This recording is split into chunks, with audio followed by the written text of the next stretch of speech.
Got a new chair. Yeah, new chairs. They are mobile. They are.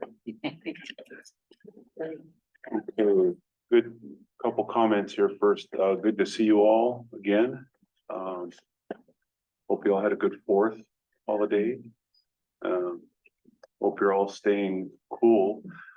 I feel cool air here, so it looks like for now that's working. Yeah. I might have to stay here. My AC at home went out.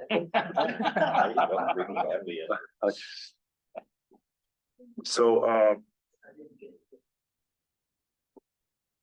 Ethan is out today. I did not see that he was going to join us I have not. electronically. Yeah, I have not. He didn't. Okay. So for today, for the purposes of today's meeting, we'll rely on James to help us out as much as we can here and try to get through this the best we can. So,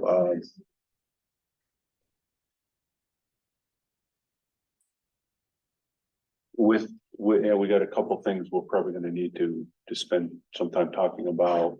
I know one of the items on here, we want to talk about the budget. Ethan responded to an email from Roger and he sent it to myself and to Roger. I just forwarded that to James and I asked James to make sure you all get that. Just so you know, it's not the budget, but a list of issues and sort of status of where he's at with it. So we need to talk about that when we get to that. So this heads up on that. So with that, a volunteer for an opening prayer today. Right. Georgia, thank you. Sure. Dear Lord, we just want to thank you for this day that you have given us today and for each of the folks that are here. Before we begin our meeting, we just want to take a moment and really lift up all of those who are working out in this heat, especially our firefighters and fire response folks. And Lord, we just ask that you give us the wisdom we need to serve the public well and serve our community. In your name we pray. Amen. Thank you, Georgia.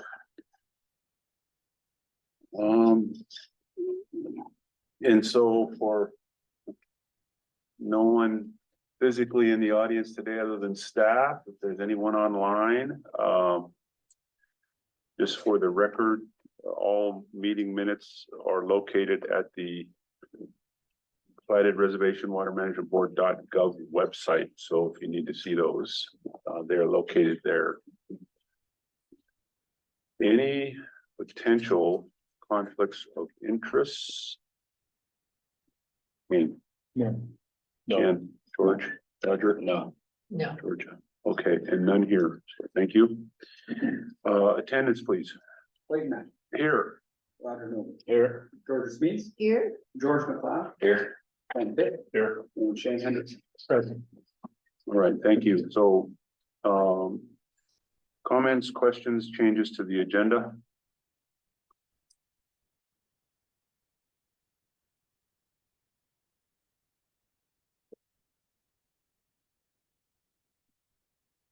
Okay. Roger? So, I thought I saw an email from somebody that they mentioned that Seth Makepeace was gonna be here to make a presentation and that we needed to add Seth into the agenda. I see. Yeah, he is here. So Seth came in and he said that he would return here. Okay. Was he planning on actually making a presentation or I was think he he just is here just- for some discussion? Information. I don't think he's planning on presenting anything. And he would be presenting on item 8.1.1. 811, okay, so he's here for assistance with that discussion. Exactly. Okay, Okay, thanks. Clarification. thank you. Anything else?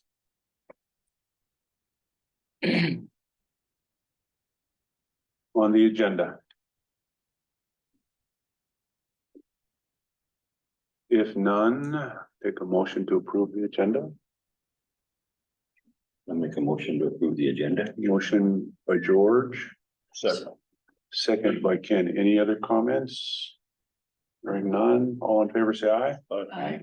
Aye. Agenda approved. Thank you. Any public comments? Anybody online have a public comment If anyone online likes to make a public comment. at this time? Do we have anybody online? We have two people online. Okay, well, welcome to you online, and if you have any comments, please raise your hand.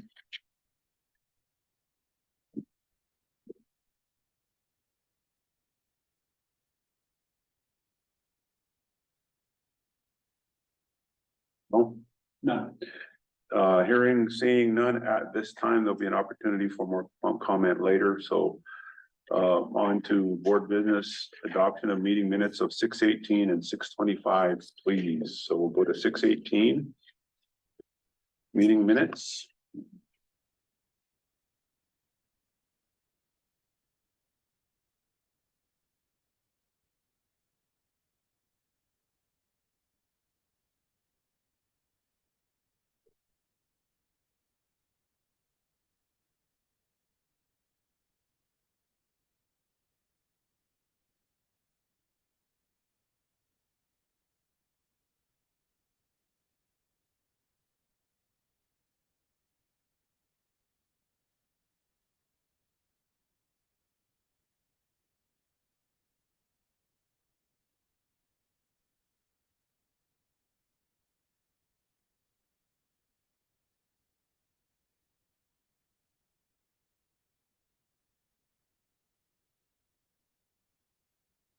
Any comments on June 18 minutes? If none, we'll take a motion to approve them.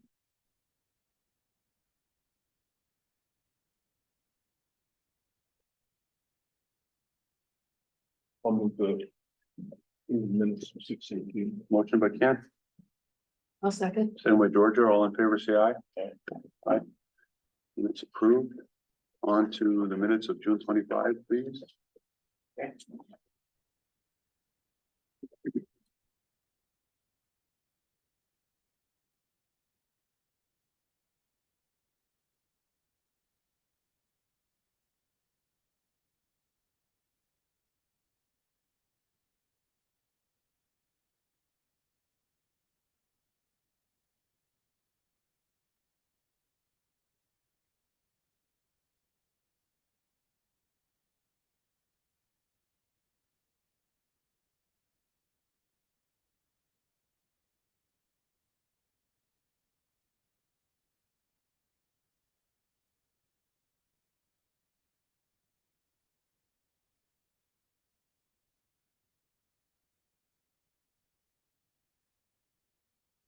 Comments on June 25 minutes? None, we took a motion. Approved.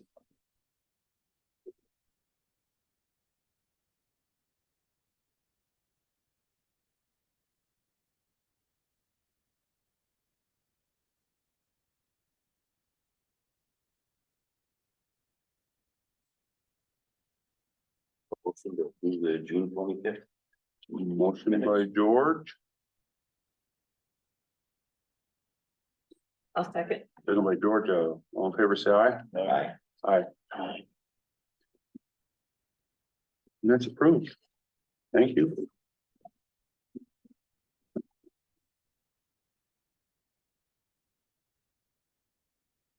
Three point two, board compensation, you have a small spreadsheet in your packet. Hopefully you've all had a chance to look at that. That did get sent out electronically, but if you haven't had a chance to see it, make sure we double check it right now, please.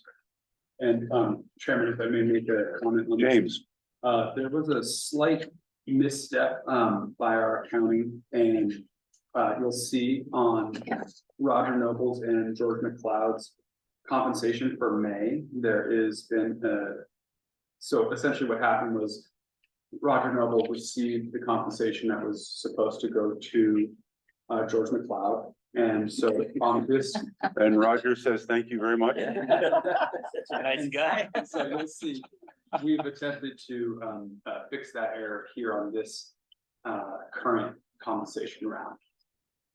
And where it says. Okay, so on Rogers, it says minus 900. And for George, it says 900 compensation for May. That's what you're talking about. Okay.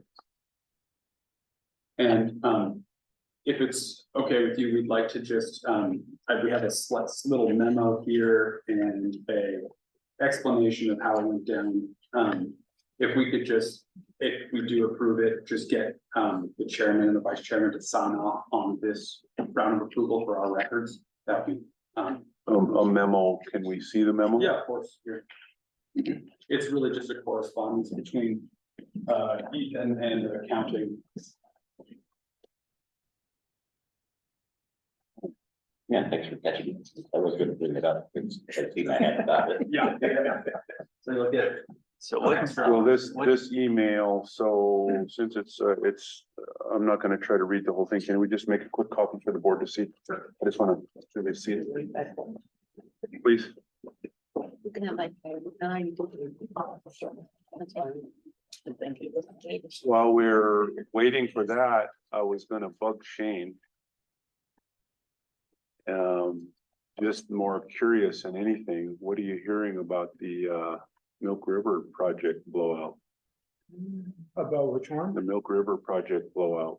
Yeah, it's quite the deal. I'm assuming, is that VIA or Bureau of Rec? You're wreck. Bureau of Rec, oh, So. yeah, I don't know if everybody's aware of that or. You might, Yeah, it's quite a substantial endeavor. I see today or yesterday that Congress is gonna fund a fix. Anyway. What happened?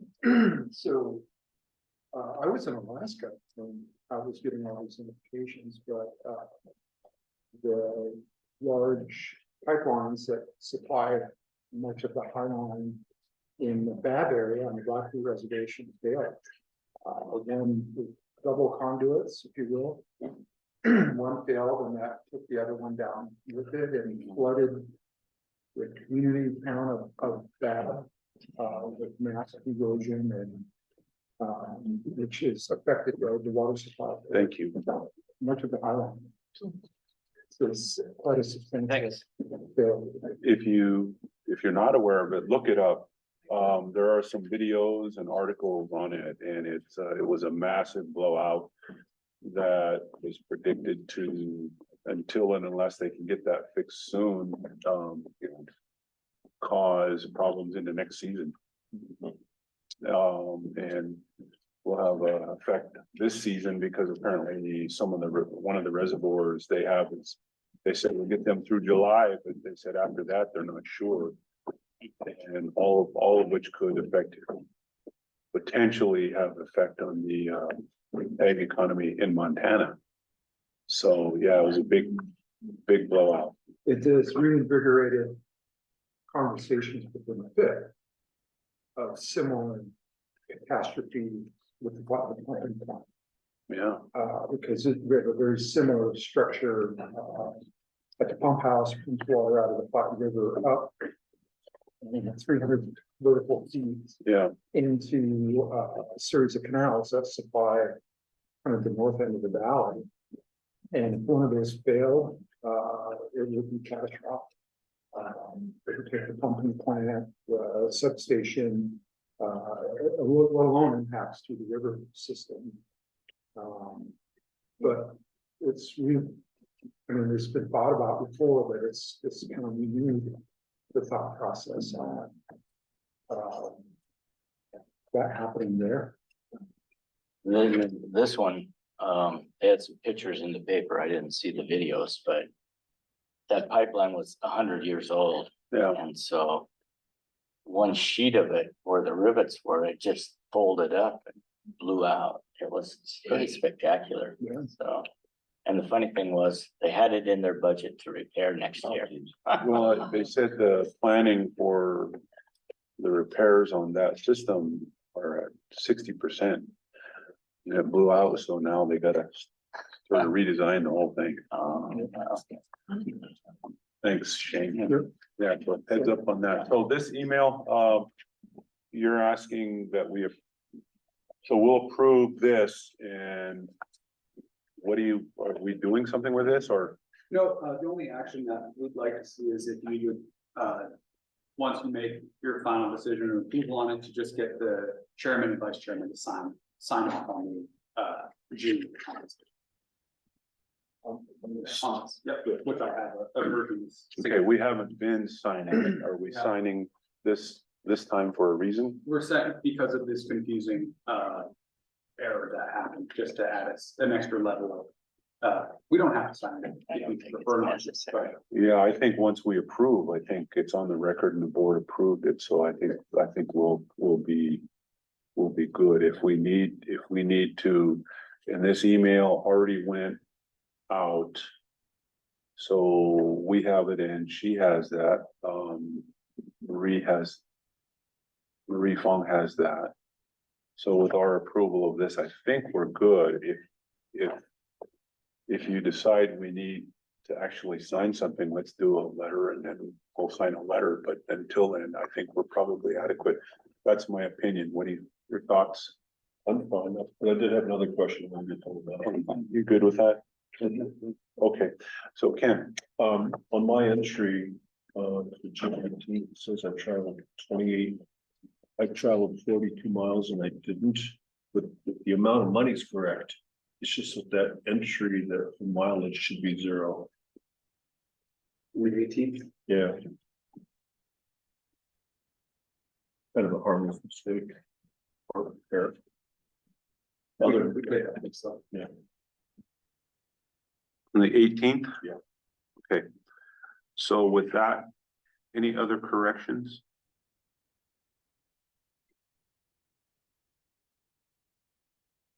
Okay, if none, take a motion and to approve with that correction for Ken.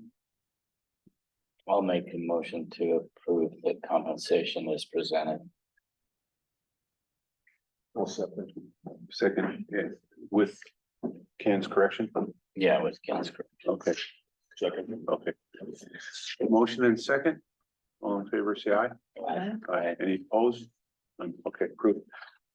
Thank you. And again, if you decide we do need something in writing, let's do it that way. Sounds good. Otherwise, it's approved.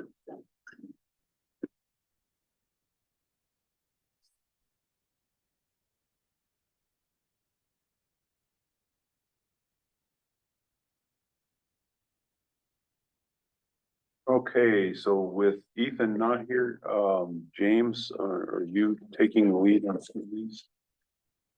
How are you gonna approach this? Sure, okay, board members, thank you. I want to let you know the budget has not been a project that I've had any real encounters with. That's something that Ethan has been working on, solo for the most part. So I don't have a solid update for you on that portion. If you wanted to discuss the email that I. Okay, can we take a look at that? Sure. I had it sent to you, but let's bring it up and take a look.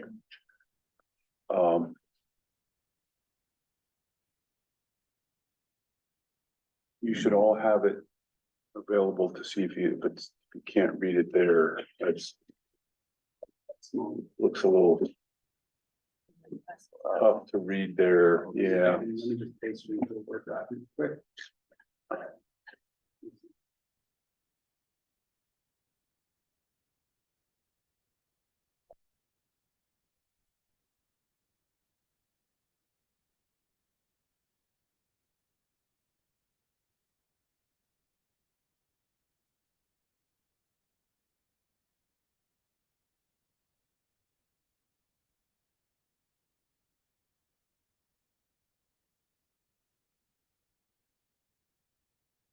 Screen.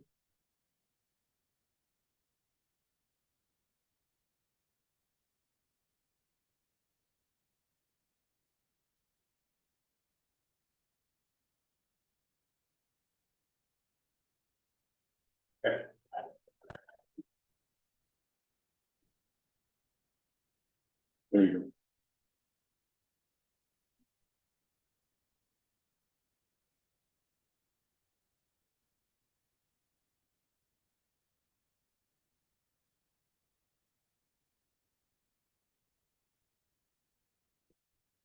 Can you scroll down and.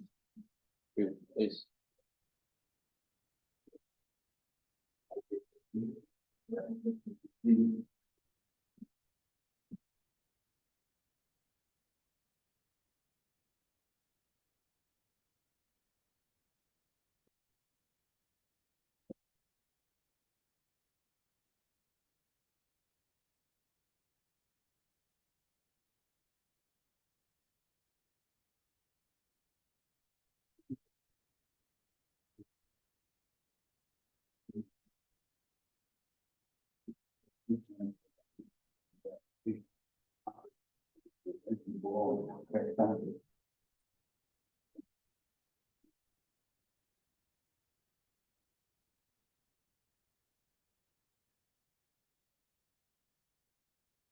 Can we scroll a little more?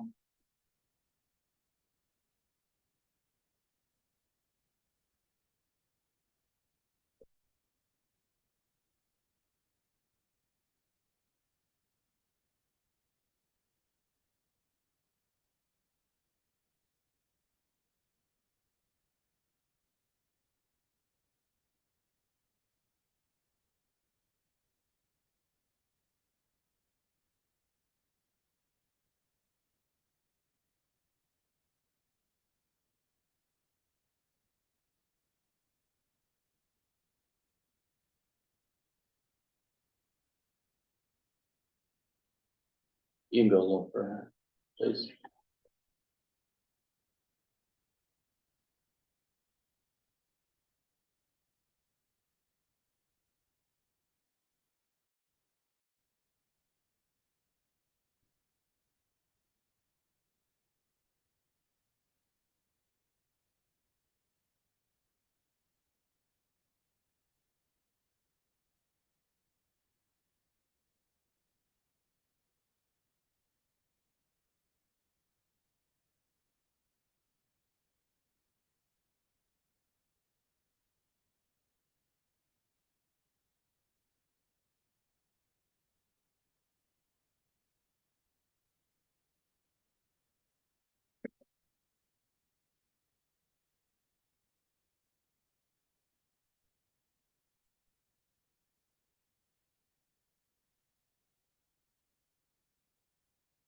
All right, I'm.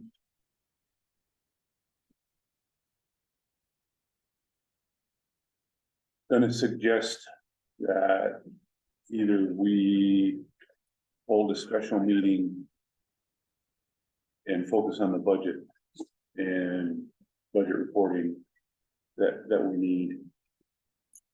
Or we create a working committee to sit down with Ethan and our accounting firm and try to sort this out and then come back with a plan to the board. So that's my suggestion. Your thoughts are welcome here.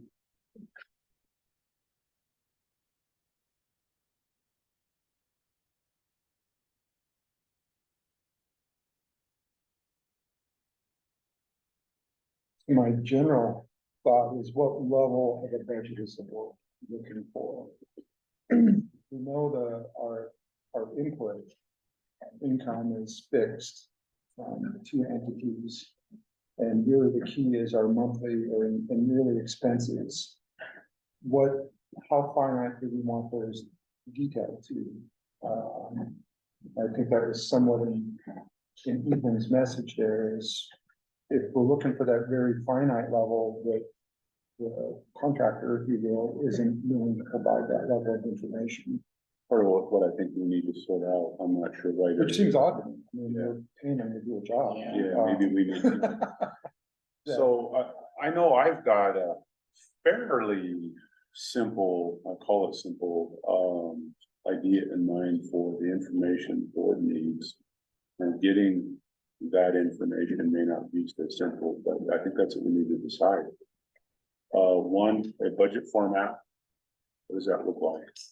Now, when we say budget, and we all need to be talking about the same thing, because fundamentally, we get a quote budget from the state and the tribe. What we get is a fixed dollar amount. The question is then, what do we do? What do we do with that? What does that look like annually? What does that look like monthly? And so on the income side, that's part of the income. So what we've done is approve a money market account for the money. And we transfer money from the money market account into an operating budget. So it's the running count of the money market account, which should be pretty straightforward. And a running account of the money going into the operating budget. Then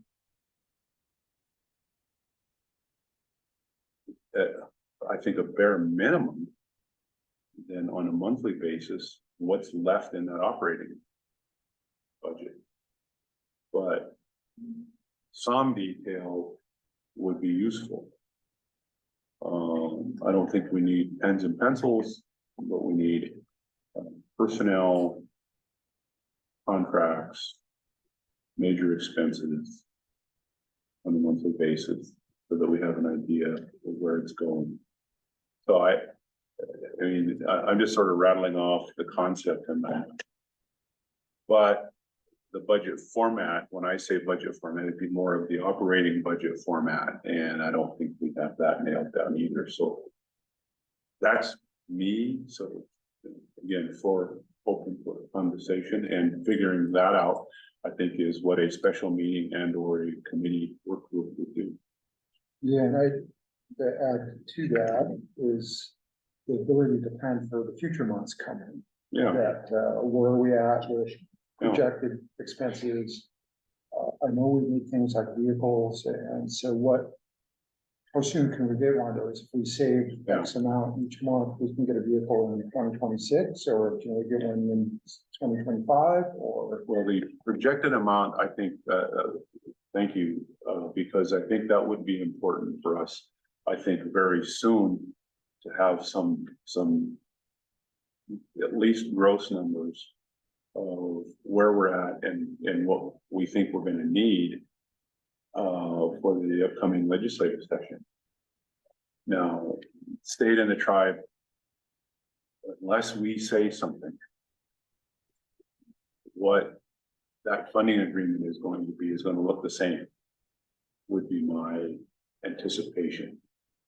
If we think that's inadequate, or we think that needs to change in some way, we need to provide that information to them so that we can justify it and they can make the decision as to whether to increase that. So yes, from my perspective, expenditure projections are important, but I think what's going to be very important, like very soon, is that information that we can provide to the state and the tribe for operating purposes. It seems like we've seen reports from Ethan in the past that were pretty close to what we were looking for, where we were seeing the annual income, annual expenditures projected, and then the actual monthly. And we were really close, I think, to liking that. I think we were looking for a little more detail on some certain things, but it seems like we were close. And then to see that the accountant doesn't want to provide that level of information, seems like we backed up a little bit. Let's see, Roger. I guess, so I guess big picture wise, yeah, like Clayton says, we need this if we're gonna even look at going and hiring a contractor to do our building assessment and those kind of things. And the other concern I had all along is, okay, we're hiring staff, at what point do we reach that we've limited our staffing capability, But Arnie, I've been working with Ethan, trying to get this budget for over a year and a half, I bet. And when Arnie was still on board, he gave Ethan a copy of how the state broke down their allocation. According to salaries, expenses, and whatnot, there was about 8 or 9 categories. And so that would have been something to build on, you know.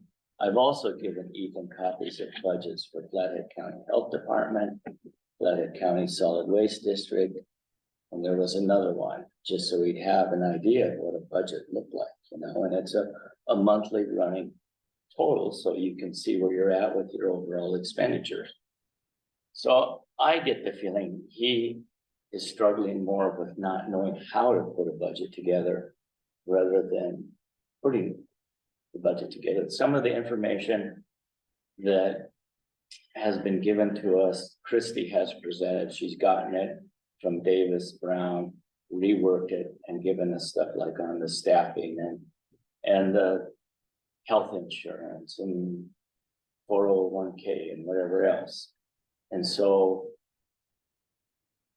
some of that information could just be lifted and put in those categories, you know. And I just get the feeling we need to maybe have a little committee. I would recommend having a committee on and bring it in to the board and let the board look it over like we've done with other things. But if the whole board wants to get involved, then that's fine. But I think that's a lot of extra time. It's probably, you know, beyond necessary. That's my opinion. Yeah, Georgia. Yeah, I guess there seems to be a process issue with Shalleck and Davis having proprietary software with QuickBooks. But, and I get that they probably can't share those electronic files fluidly, but they should be able to pass over a hard copy, and it would be more data entry on the office's end. I get that, but it's achievable.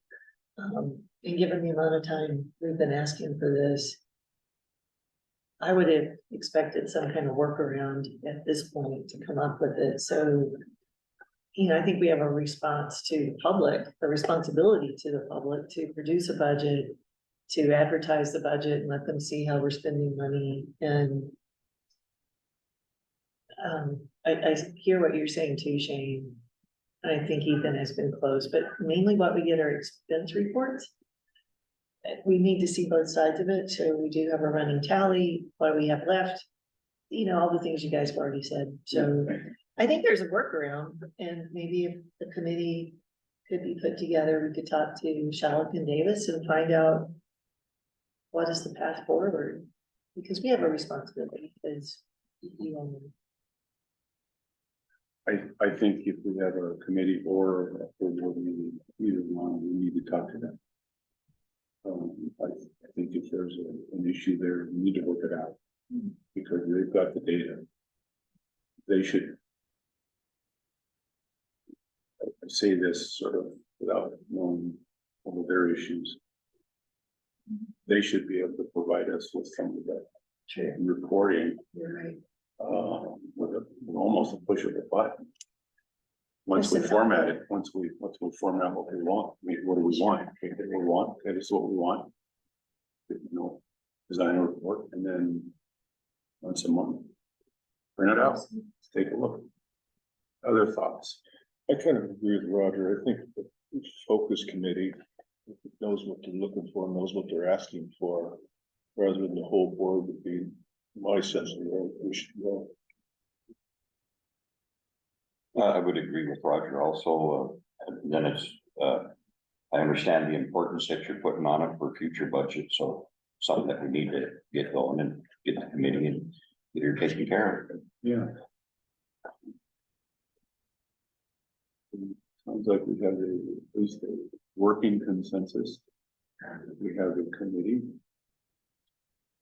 So let's move this forward. Who's it? I think we need two people, and then we'd be working with Ethan and or James and or legal and then ultimately with our accounting firm. figure this out. I have a question, Chairman. Yes, What kind of time would we be looking at? You think it's something we can do in a few hours, or is it gonna take a couple of meetings with the subcommittee? Get to where we want. I can't dictate what that would be, but my sense is that it's gonna take more than one meeting.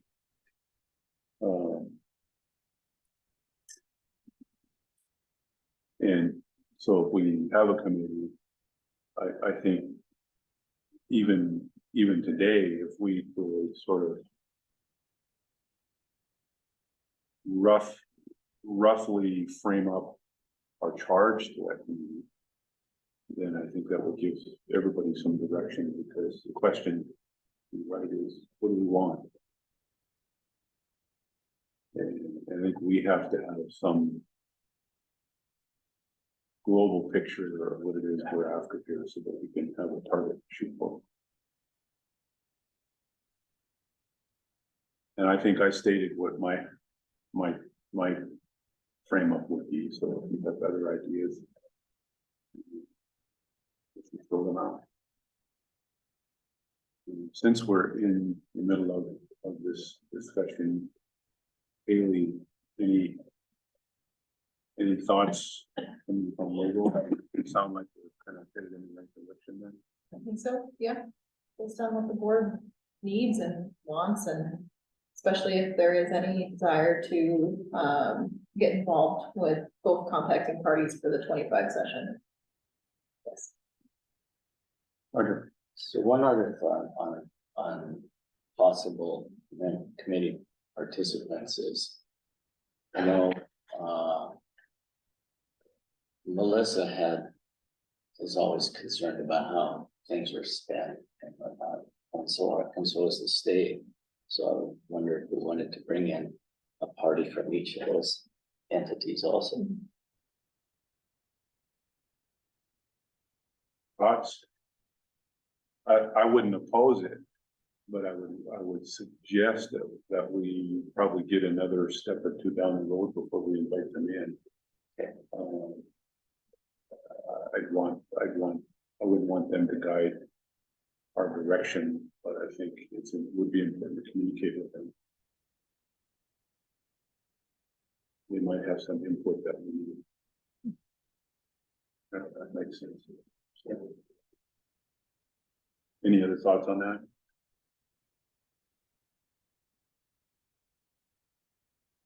Well, I've been pushing pretty hard on this, so I guess I would volunteer to be on that committee. Okay. I know. All right. Okay, well, we have two. All right, so here's our committee. And in terms of time frame, I think we're all of the belief that yesterday is when we needed this. So let's try to move it forward. If there's anything the board can do to help you, and I can do to help you, let me know. Of course, you've got access to, we've got access to staff. Start the ball rolling. So from this point forward, then let me ask it this way. Do you feel like you have enough of a general framework of what it is we're after? Do we need to discuss it some more?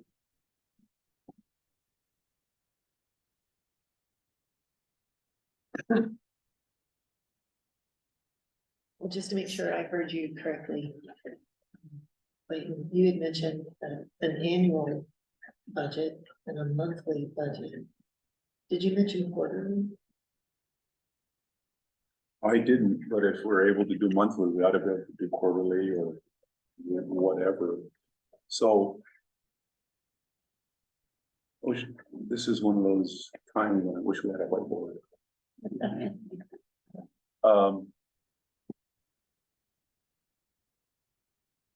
I also spooked up. I went to the tribal offices and pulled up, got copies of their budget formatting and some reporting, but I did not share that yet because I think that he's seen a few, he's working on things.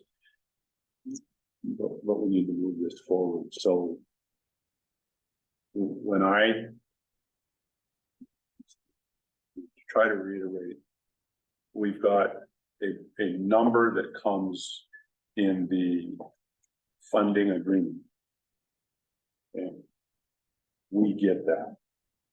That's the basis of everything we do in terms of expenditures. We agreed to put money into a money market account. So that's drawing interest. And then we take money out of that and transfer into an operating budget. We have actually transferred money into that a couple of times this year. So we need to keep track of, we need to be able to see documentation that shows the original total of the money market account and how much money is going out of the money market account.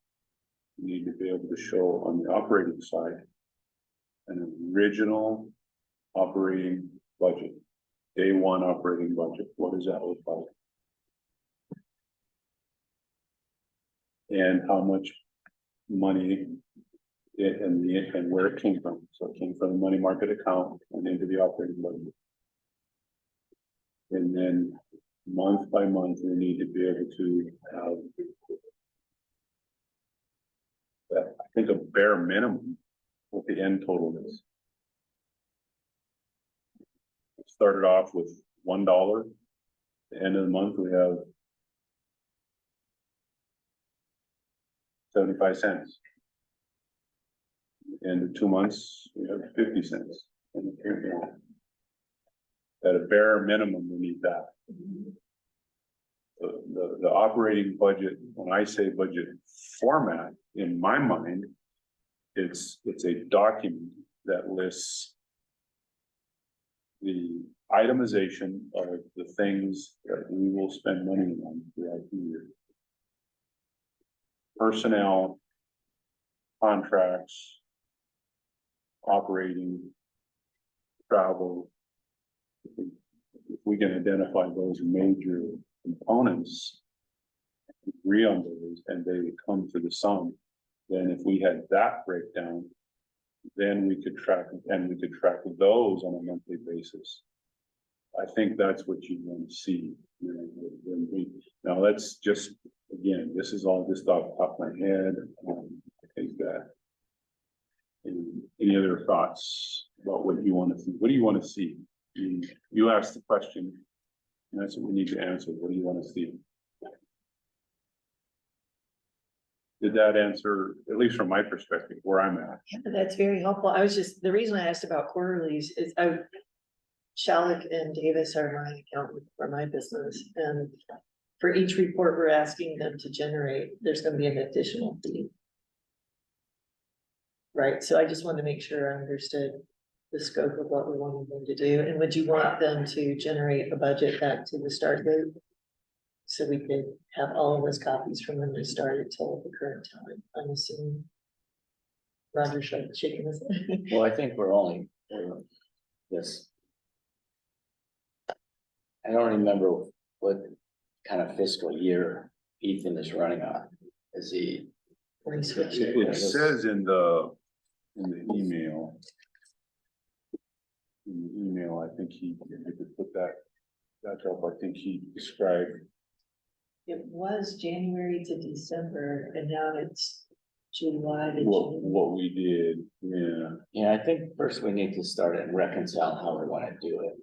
What we're gonna call a fiscal year. And then go forward from there. And we need it for a complete year.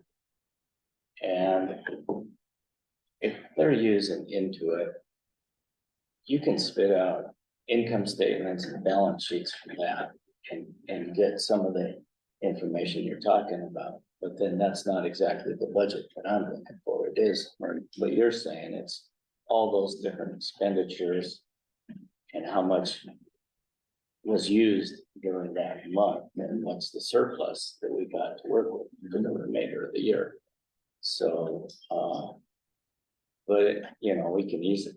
It'd be good to get an income statement just to see, you know, how much permits are adding to the bottom line in there. So, So I think all of that can gel together, I guess that's what I'm- what I'm thinking. And you suggested that they would charge extra for reports. I guess we better figure that out.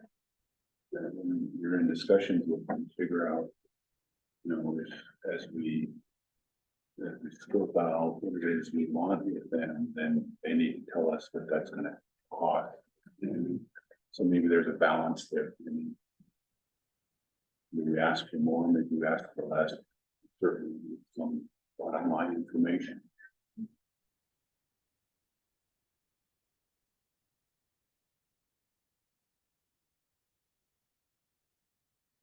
All right, Roger, I'll bring the coffee. Okay.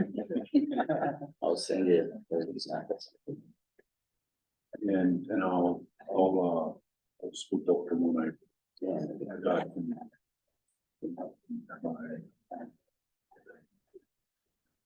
I think that would be helpful to come up with a format. So, yeah, I guess that would be my thought. The first thing we would come back to the board with is, we've used all these others as a template, and we develop the categories for the budget, and we bring those to the board. And we'd also bring back if there's the fees associated with the important, with the reverse from the accounting firm. And what their capabilities are and hesitations. That would be one of my curiosities. We haven't talked to the person ourselves, so if there are issues there, what are they and how do we overcome them? Because I understand the idea of a workaround, but we shouldn't have to have a workaround. As a business, we should be able to say, this is what we need and how it operates.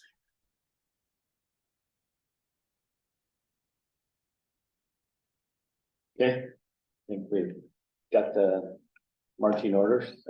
Anything else? Yeah.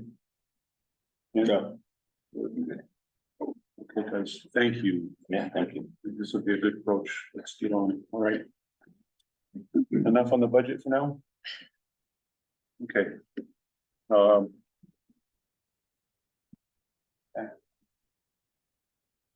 Item number 5.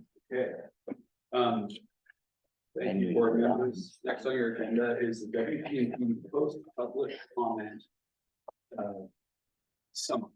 I'm actually gonna invite Sydney Palmer up, who is the one who generated the nice summary report that you have in your packets. He'll explain what we have here. And then for this next section, section 5, we're gonna review this public comment and then make changes to the what we released after the public. Sydney, please.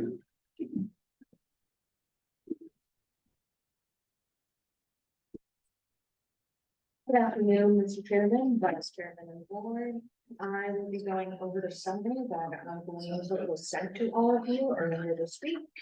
Yes. If there's any questions or concerns, please feel free to direct them towards me.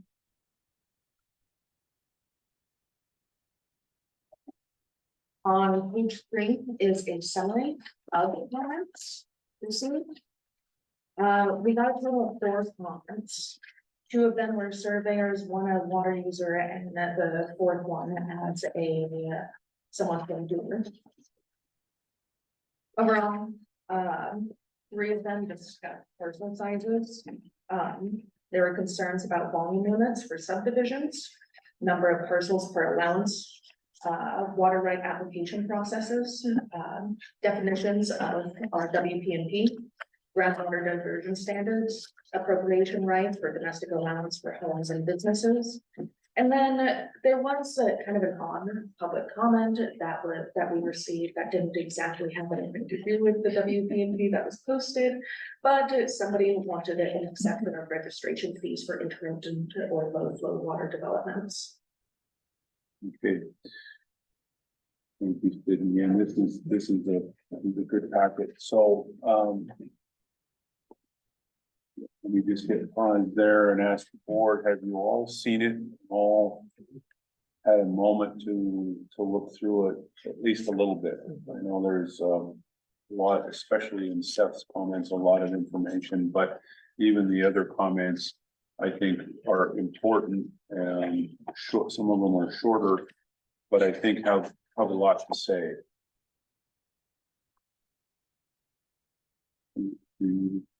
So I can open the floor for discussion or give you a few more moments to gather your thoughts on this.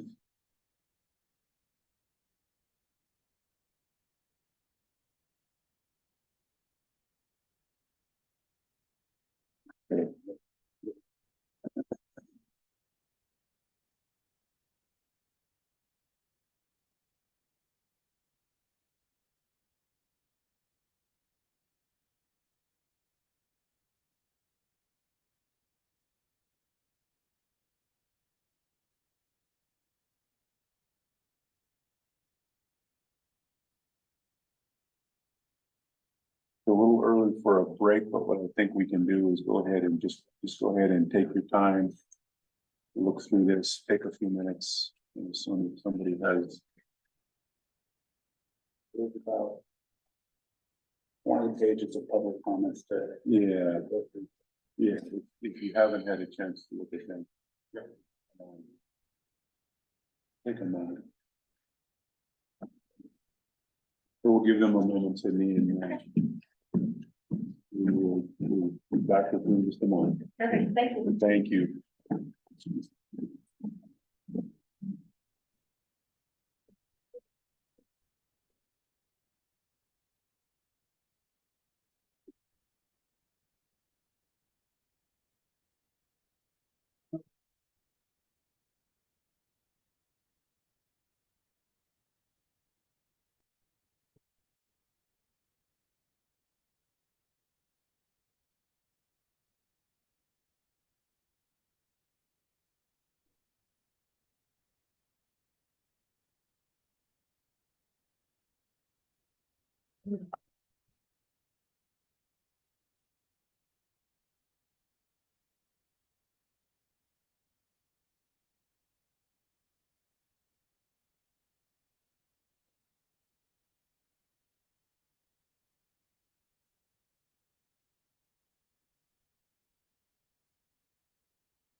Kind of a game changer.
Hello.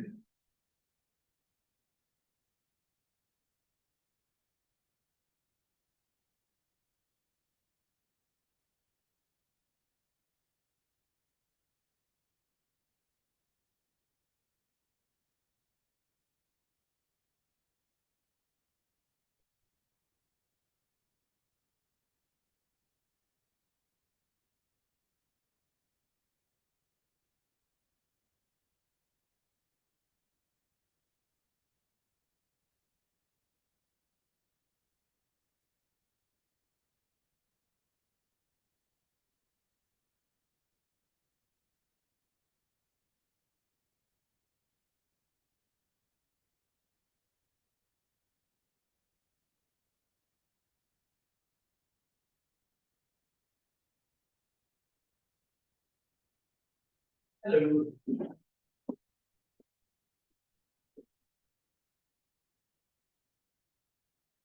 still have people online.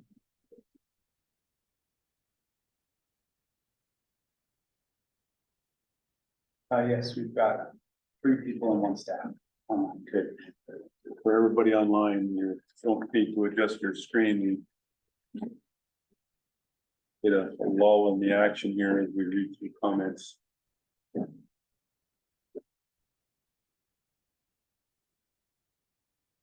Not on an official break, just reading comments at this point.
So my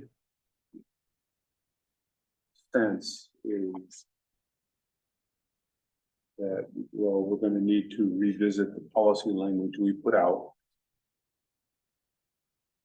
And given these comments, would suggest that Ethan and James and staff with Haley go through them and bring back their suggestions for potential language changes to the policy, and we'll go through them one by one. If there are changes, so we'll need to have that discussion. I suspect we're not ready to do that today. We've got the comments, but we need to go back to the policy now based on these comments. Other thoughts or ideas about how to approach this? There's a couple of comments that we could really use board direction on. For instance, the parcel size. That was one that we had 3 different options, right? So it would be hard for us to make a suggestion. It would be best if we got board direction on that based off of the comments. And then we could redraft to move through state. Understood. My question is, are we ready to do that today? Or do we need to have that brought back for discussion during a working session? We are prepared to make live edits if you would like to go down that route today. I think I would prefer having the input of the staff before we started diving into this. There's some things in there that I just don't get. And that's part of my concern, so that on the one particular issue that James is referring to, is there Yeah, if you're prepared to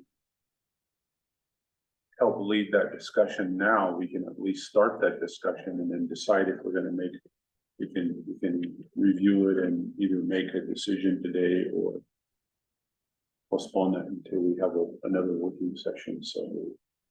Yeah, Board members, would you like to at least start that discussion? Sure. Yes, yes.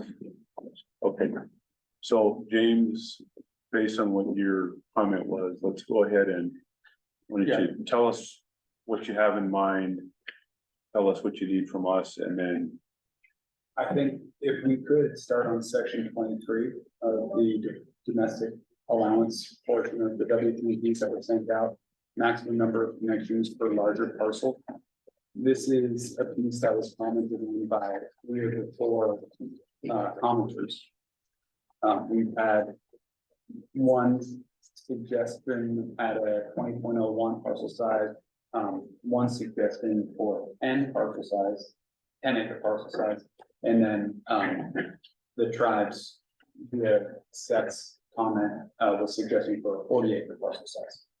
So we have varying opinions there that the board would need to chew on and direct us forward, and then we can fix that.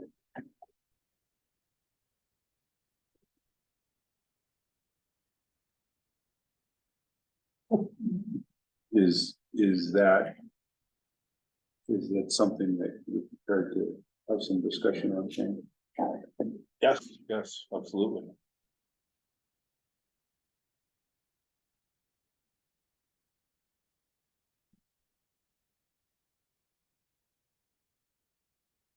If nothing else, Mr. Chairman, I'd like to understand what the commenters are actually comment, what they're saying.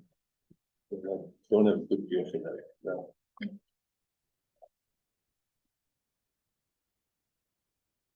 Okay, Mr. Chair, yes, I can maybe sum up at least 2 of the rationales for the parcel sizes based on the comments. okay. So it appears that the comment for 20-acre parcel sizes deals with wanting to have cluster type developments for sustainable housing to meet the housing needs within the state. And so limiting it or having it be 40-acre parcels would obviously limit the ability to have those cluster developments within growing populations. So that seems to be the rationale for the 20.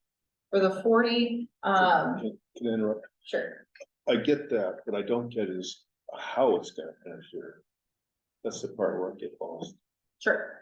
And I can't make any sort of judgment on that, right? Because I can't base that out of the substance that's been provided. I don't actually understand that context based out of what was provided. But that does seem to be the rationale for the suggestion for 20-acre parcel sizes. For the 40-acre parcel sizes, I think Seth Makepeace did a great job of explaining the rationale for 40 based on the tribe's policies and the longstanding initiatives that they've tried to implement for 40-acre parcel size. I can't explain the 10, so apologies.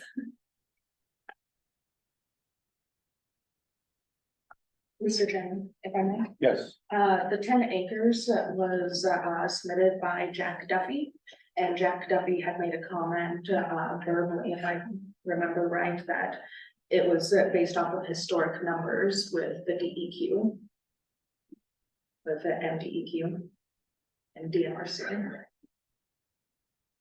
But this has not been fact checked by us.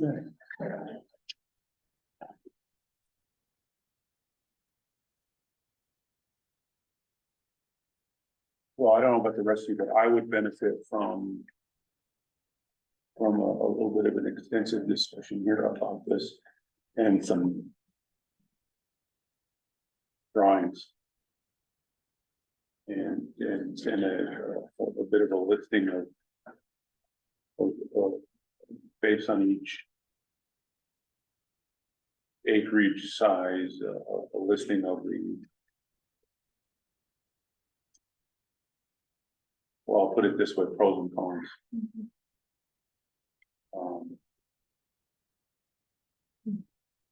Because it's quite a range. There's gotta be a balance there that we find. I think we're talking about different points of view, different policy reasons for the different sizes. And I think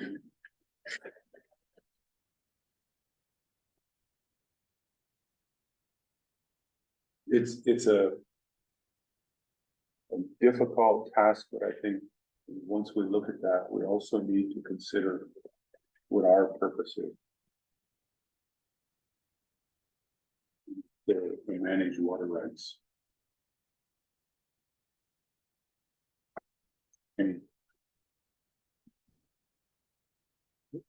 Can someone talk to this? Because I think this and what we're talking about are related. If not directly, definitely indirectly. And I think the real question that both these get to, the map and this discussion get to, is how much water do we have? And I don't think any of us have a good grasp of that. And we'll only know when we don't have enough, when we run out. So it seems we would want to err to the more conservative side of things. Maybe a larger acre parcel. And through time, be able to change that down if we're not exhausting groundwater supplies or surface water supplies. It seems like we have to go towards this with being a little conservative on really how much water we have, which I don't know that we even know. And when I look at this, which is a great visual, it gives me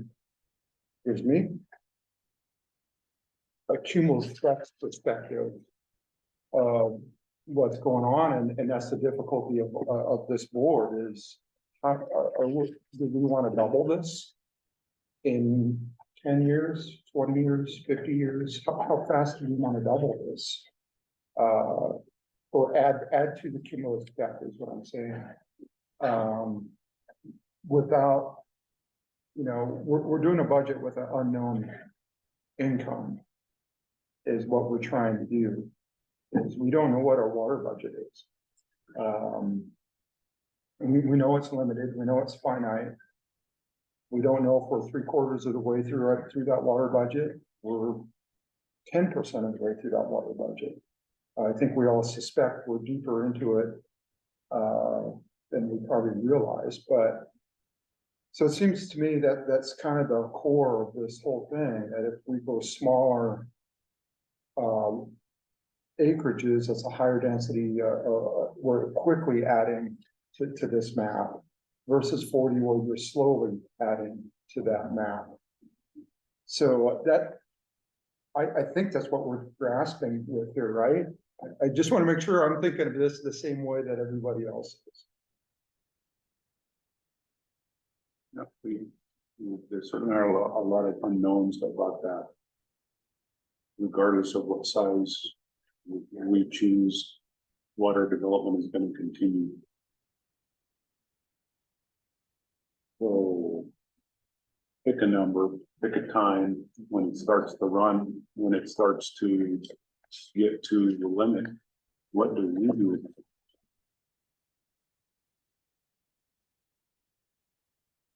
Well, and then do we just rely on the priority date to be that governor, and that when people start wanting out of water, And that we fall becomes, back to a priority date that is our governor of how to be open-ended, drill a bunch of wells and just rely on priority date, or do we actually try to balance the budget, so to speak? there are other forces that will play, and we're going to see some of that sooner than later, because we're also aware that there are plans to bring forward proposals for groundwater management areas, for example. And that's where water supply, water levels will come into play. The question you asked, I think is right from a global perspective. But what's our role from a water rights manager's perspective?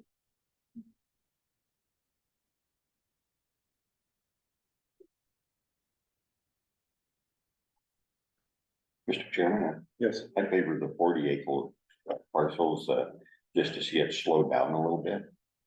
Giving us more time to look at it all and see what is being developed and a chance to look towards the future.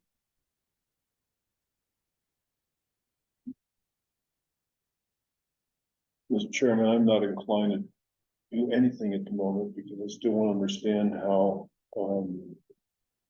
40, 20, and 10 is gonna impact development, which I don't have in front of me yet. Yeah, so one of the things that I raise is if we take somebody could put together for us, based on each of those scenarios, what those comments are and what the potential pros and cons are of each of those scenarios. Yeah, if I can add something legal, disagree with me if you want, of course. If we get challenged, it's gonna be, did we accept a comment? Did we address the comment? Make a rational decision based on the best information we have. Yeah. Okay. But that's my thought about what we need to see in front of us to help with that. Would that help? Yes. Is that something that James, maybe you and Ethan and legal can get together on and come back and say, based on these? Maybe if you could describe specifically the type of document you'd like to see us produce, that would be helpful. I would like, me personally, I'd like to see you take each comment. Okay. And address the comments, strengths and weaknesses and predicted impacts. And I want to see the mechanics of how, you know, if the comment just says it's gonna be bad. Okay, but how is it gonna be bad? I want to hear the mechanics. We can put together a weighted analysis of each one, Yeah. essentially where, yeah, you just plug it in, look at it from a technical standpoint and then a legal standpoint. Yes. Each one, and so it's almost like a hypothetical. And you evaluate it, you provide then a final overview comment on each one, based on what the public comment was submitted, or how it was submitted, and then how it would apply. And I think whether we demonstrate we've addressed each specific comment or not, I think is irrelevant. If we say we're addressing those comments by evaluating that problem.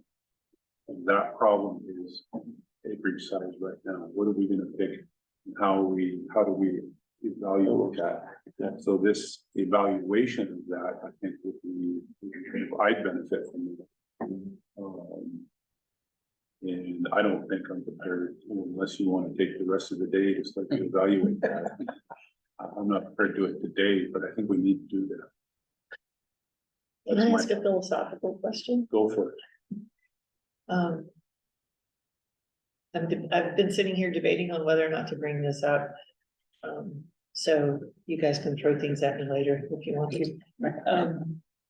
So we're not administering water rights in Havre or Wolf Point or Kalispell.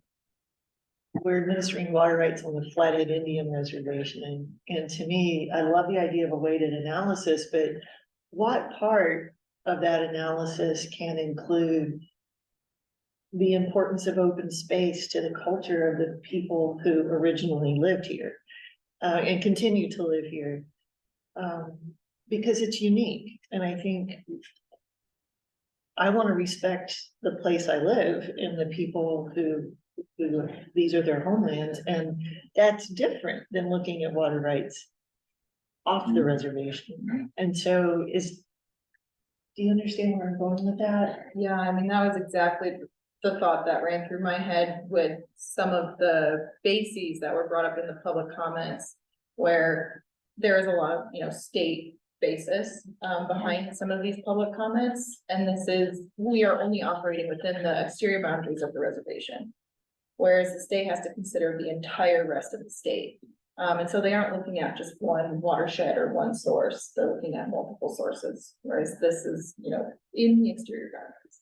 And so how do we evaluate that? The weighted analysis would not look outside the exterior boundaries of the reservation at all. And I guess just to add, and I think you guys have all touched on it really well, but when you minimize lot sizes to increase population density, that increase in population density can affect culture and language retention here, and I really worry about that. That's something that I know it's beyond the purview of this office, and that's not a water right consideration, but it does fall into that. Are we respecting where we live, right? And that desire to create or to honor that space that we're in. And so I don't know how that gets factored in. I'm just telling you what's on my heart when I read this, that it's one of the reasons I love living here. And I think that's a metric that should be included. Absolutely.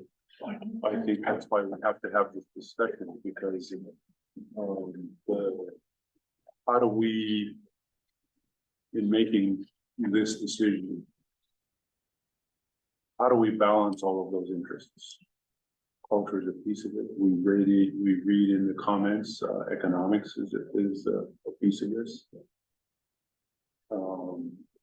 We get into a lot of it, politics. We read into a lot of this. We have to make a decision. How do we balance that? How do we create this in such a way that it works now and into the future?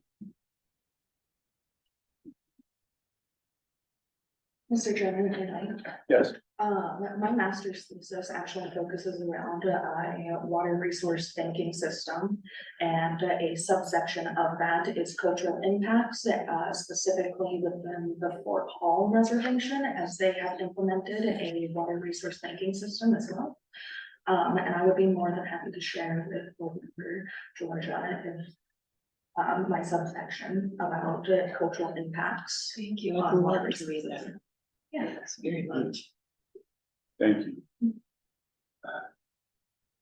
So yes, I don't think there's a perspective that we want to deny on one hand, and on the other hand, how do we get to a decision on this?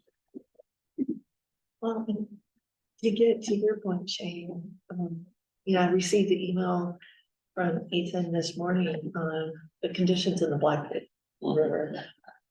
And we're in a drought situation, and that's not looking to improve anytime soon. And so how do we factor that in? I'm working with several tribes in the Intermountain West who are grappling with drought mitigation plans right now. And I'm not working with this tribe. Most of my work right now is in South Dakota, but they're struggling with developing wells in the midst of the worst drought in their recorded history. So that's an issue too, right? That goes to Shane's issue of how much water do we have now, and how much do we have in an uncertain future? And how does that factor in? If it does or it doesn't, it's kind of beyond a bit of what we do here, but it's a concern. As we think this through, thinking about a couple of things, and I appreciate all your comments. Thank you.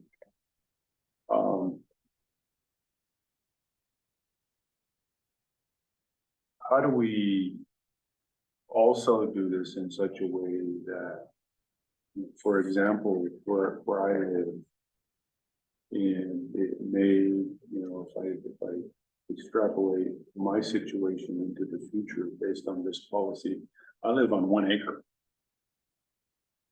One. And I have a well. Will someone be able to have a well on a single acre in the future?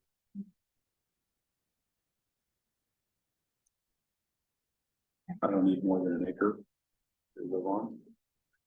And I have a well. Will someone be able to do that into the future? I don't know. The other thing is, if I'm, and I need to go back and part of what I hope you also help us with is, and remind me is the comments are based on, for example, splitting parcels and how that works. What, if I'm not mistaken, part of what they're arguing is that then you're also splitting water rights. Well, technically, if you split parcels, if you want to have a greater volume for a smaller parcel, you don't split the water rights, you get new water rights.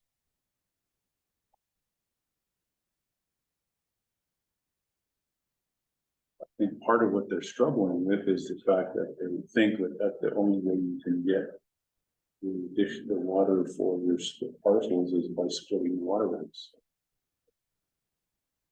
That's the way some of this reads. But if you want to take a 20, split it into 2 10s, you can either split the water right or you get a new water right. And none of the comments that I've read talk about how they can do that. That if that's an option, that's something we need to be clear about, because if that's the case, then the larger parcels aren't going to be as much of a hindrance. But maybe I'm wrong how I'm reading it, but that's something I think we need to make sure we're clear on. At least I need to be clear on it. And I think that almost goes back to, they're gonna have to do some research on how many times you can split a parcel. I think you're limited by that, once you go through. So this was kind of set up for small subdivisions, the minor subdivision thing, as I recall. So if you split a parcel into 5 and you create 4 lots, then for 5 lots of 4 acres, I think then you're pretty much done. You can't go back and split that next 4 into 1s. So maybe you need to research that a little bit too on the subdivision process, so that we have a thorough understanding of how that works. I guess the thing that the big ticket items, the 10, 20, 40, what are we gonna settle on? But Ron Warren brought up one thing about doing cluster developments that I hadn't thought of before. And it's kind of alluded to in the CSKT memo too. And there's some real benefit to that. Then you do get to keep these bigger parcels open if you cluster a development together on have 5 parcels together, and you've got, maybe then you only need 2 wells because you've gone on a central water system instead of 5 wells. So there's that was something that I hadn't thought of, but it's something that maybe we need to look into that a little bit more, So and then when you guys do this, one thing I thought, CSKT did provide a lot of comments on semantics and language. Maybe it'd be good if you could put together a draft first so that it was all ready. And then we could look at their proposed language versus what we have in there. With track changes. And see if it's a simpler way to convey the same thought, all the better. Yeah. Yeah, We can do that. so, and one thing I've always wanted is if we could get this stuff like a week beforehand, so we have time to review it and understand it and digest it, that would be really helpful too. And then we would be more prepared when we come to these meetings and not have to kind of create stuff as we go along.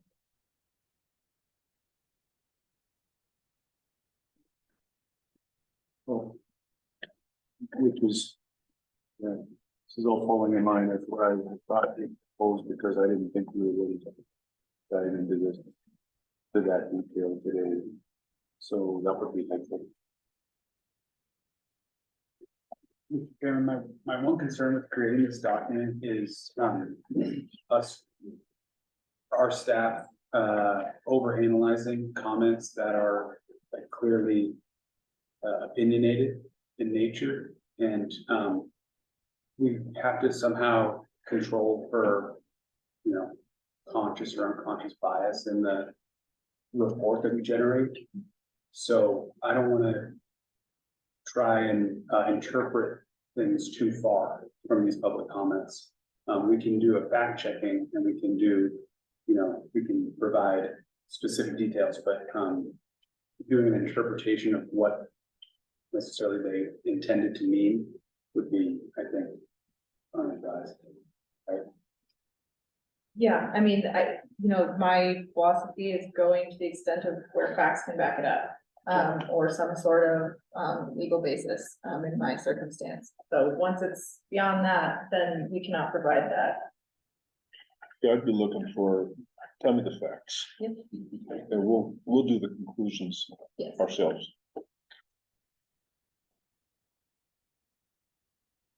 Okay, sure, we can, yeah, we'll run with that. Okay. Yeah, good. Okay. Anything else, Shane? Ken? Nope. We're done. Roger? Hi, guys. Yeah, and I think, thank you very much. And I agree, this map says a lot. But, there's also data behind this, not just these numbers, but, how much water is used and what the water levels are, and I think that.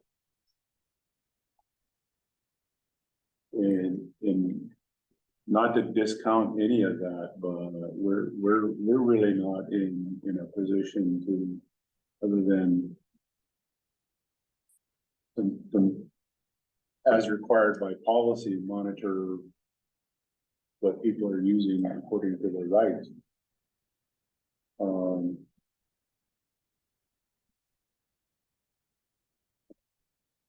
There are other agencies that are going to look at what those supplies are doing. And as I mentioned, we're going to see coming sooner than later, proposals with things like groundwater management areas. I think we're going to see them first in those critical areas, but potentially in other areas because of the amount of development in the future. Yeah.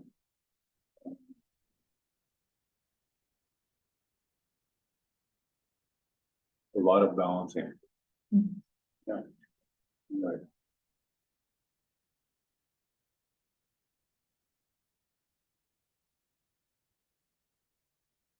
All right.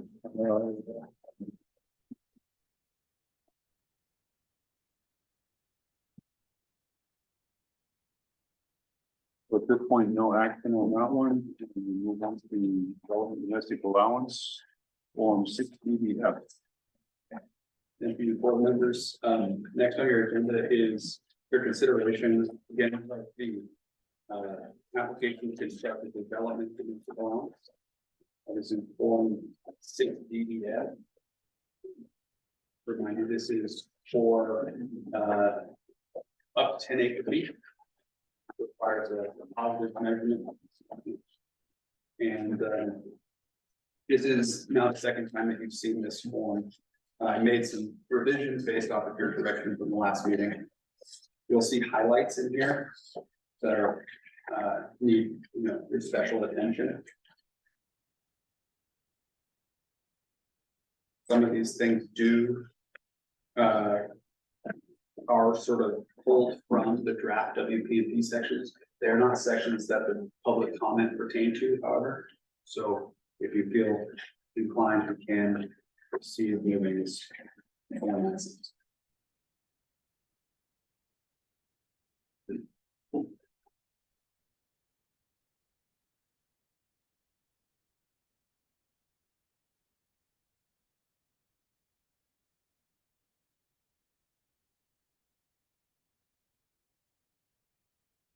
One of the new things I would like to bring your attention to is on the front page, that box.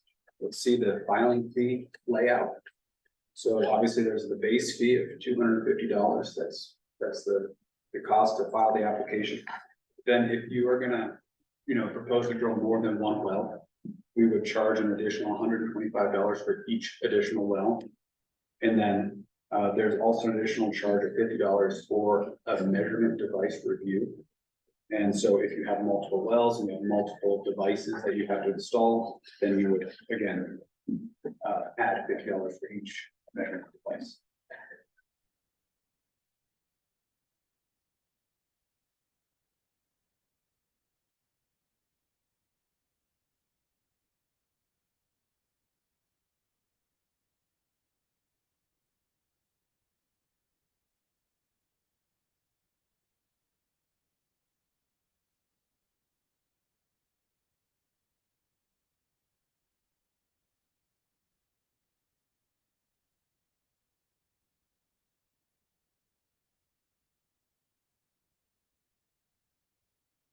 This is 6DDF.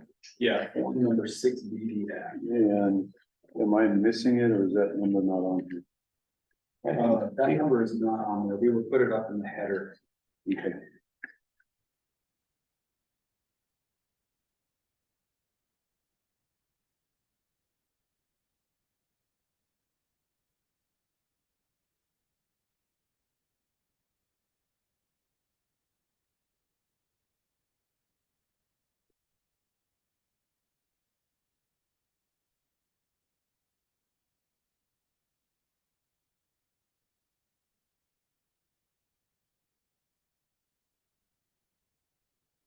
Well, on page 8, where's this language come from? The yellow, that comes directly out of the draft WP&P.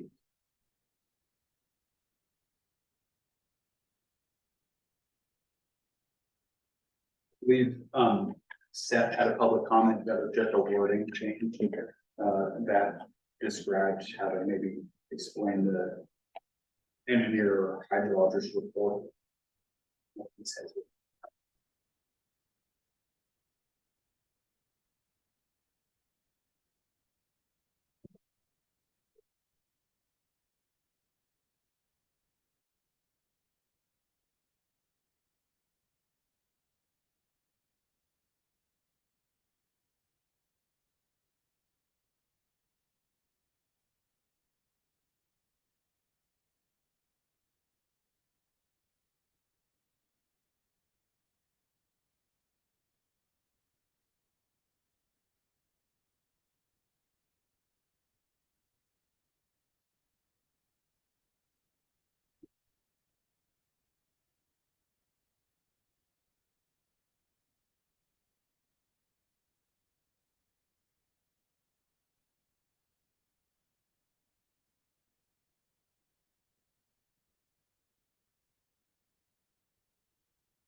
If we approve this, any change made to that policy, then we have to select it here then. Yeah, if you do make policy changes to the wording, we would just paste that for what we here. Once those are approved. And like an administrative action.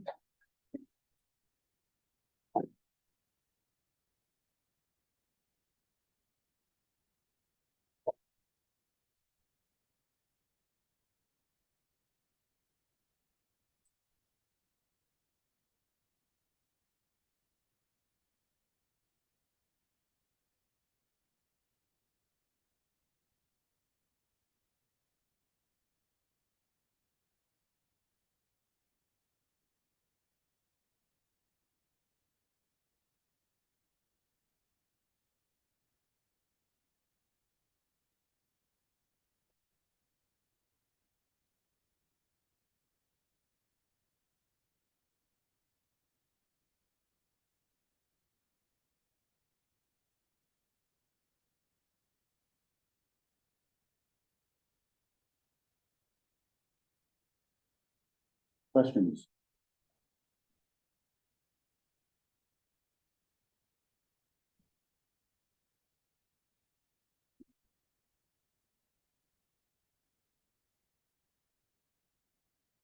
I just like to have one on the number. Seems like other numbers you've used, they've been 3-digit numbers for the most part, but this one's a 1-digit number. Yeah, so, we're basing this numbering, system off of what we can put into the water rights information system, the database. And the reason for the double D is because this is essentially under the same portion of the ordinance that the individual and shared domestic allowances are. Yeah, So we wanted it to be tied to the 60 DF, but we ran out of I see. space, so we swapped out a 0 for a D. Yeah, which no. would then stand for development. And I think that's good designation. I didn't know that it was, you were limited to 4 characters.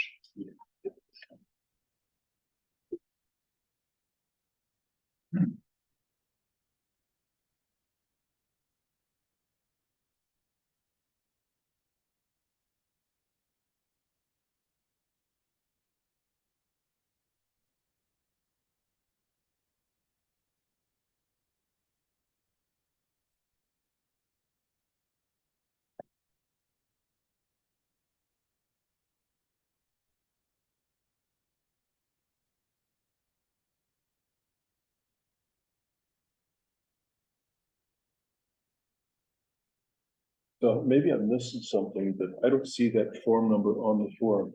Yes, that will be added to the header. Oh, okay. That's, yeah, okay, my comment Oh, okay. as well. I didn't see that. The next one has it. Okay. You want to see where it's supposed to be? Question. Yes. So in 9, it refers to the form 623, the water measurement device review request. Yes. Have we approved that form already? No, that'll be part of this package. It is appended to the back. Oh, I didn't go through that. Sorry. Yep. No worries. So if you approve this, it will sort of also be considered that you will approve the water device review request.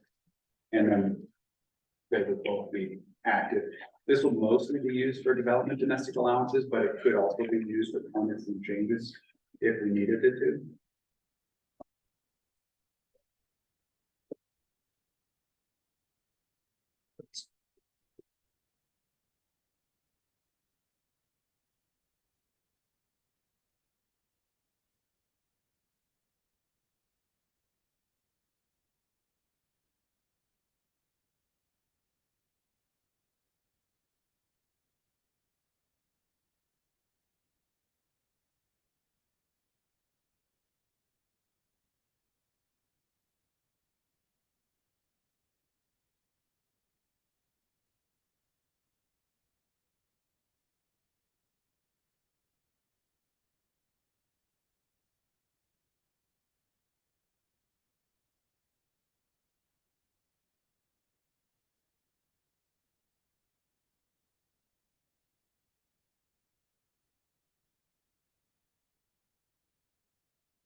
Good? Yeah.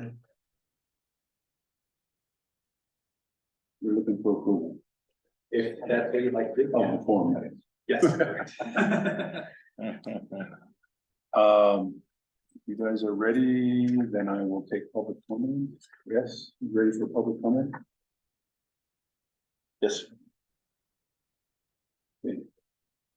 Any public comment? If anyone online would like to make a public comment, raise your hand and we'll allow you to speak.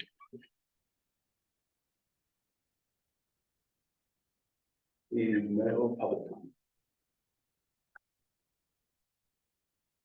Request for public comment at this time. If you're inclined, we'll take a motion to approve.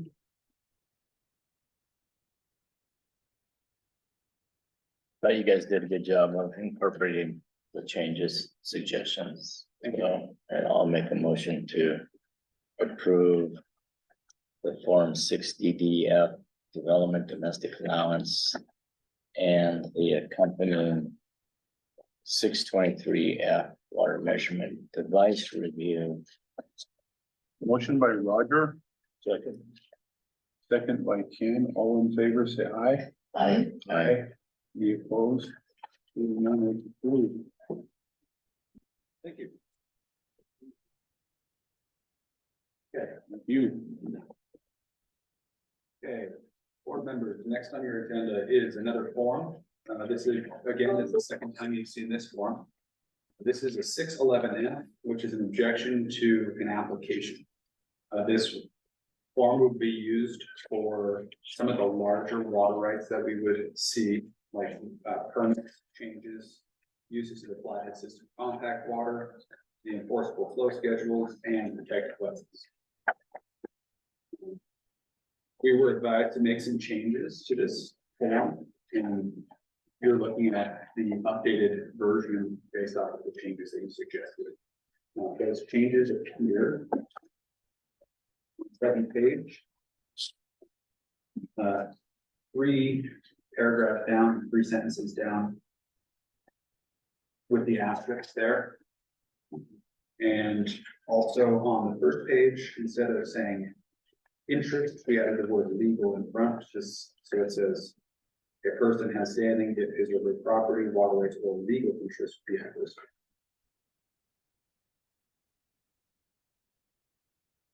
And the last change is shown in yellow on the last page, which is your direction that corporations and trusts must be represented by legal rights.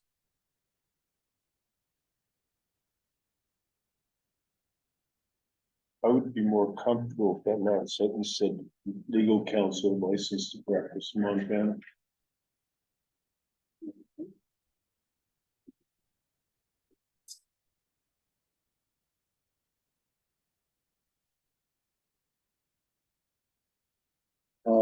Question then for you and our legal.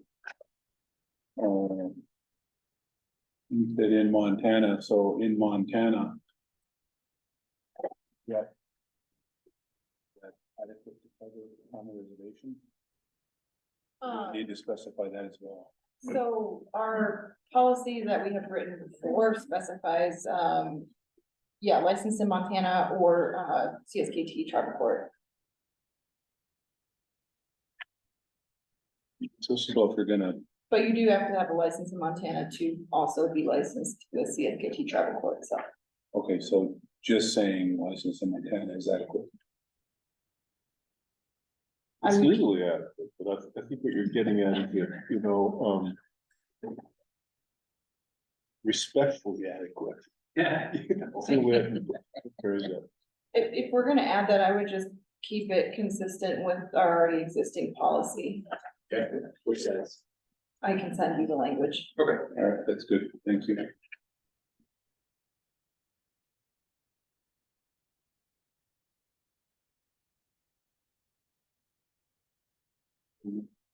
Any other comments on that? I have a question. Question? I know we discussed legal interest in a prior meeting. But on section 3, it says you have standing. And it gives those conditions, one of which is a legal interest. I'm just trying to think of potential situations where someone would object. Like if it were Pheasants Forever, Ducks Unlimited. Could an organization like that have a legal interest? If they're not a property owner? Okay.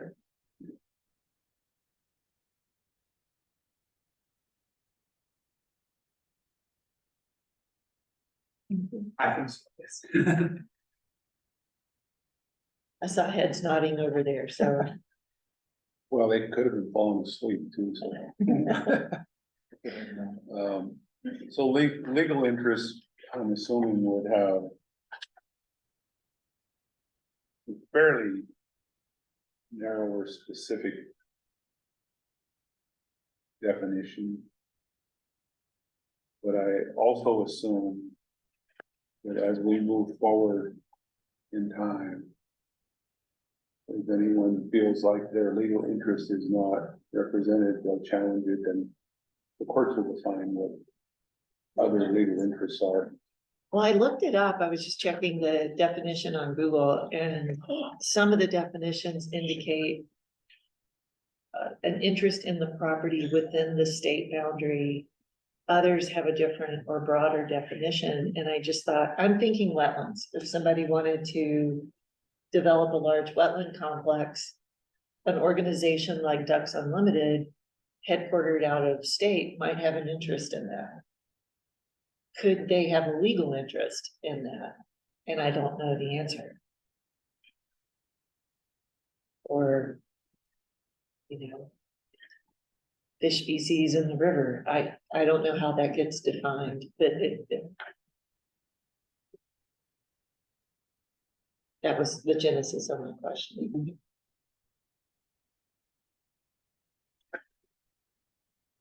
Now that you've stated it, are you posing a question or? I was just trying, yeah, I was posing a question to better understand that term and to make sure it did not preclude someone who might have a legal interest that was not on the reservation or not in the state of Montana. And is that even something we should be worried about? Really? How long do we have today? Legal interests and I guess the injury that would arise from the interest is something that courts evaluate. So there's not a specifically defined way to evaluate legal interest. The way that it is written on the form, and how it is written throughout our policies that we've already put in place does not necessarily limit somebody from that threshold just applying or submitting something to this office. What would limit the legal interest is a determination from the Office of the Engineer or from the board on appeal. Okay. Very good. Thank you. That answers my question. Sure. Thank you. Okay, you ready for public? What do you do, public comment? Ready for public comment on this? Yes. Any public comment? If anyone online would like to make a public comment, you can raise your hand and we'll allow you to speak.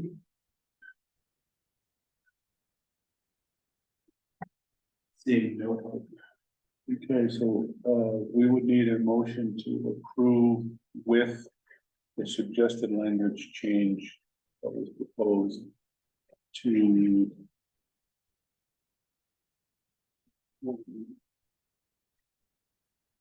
the item 8. And I think Haley was gonna provide that, Yeah, I just sent it to you, James. that language, so.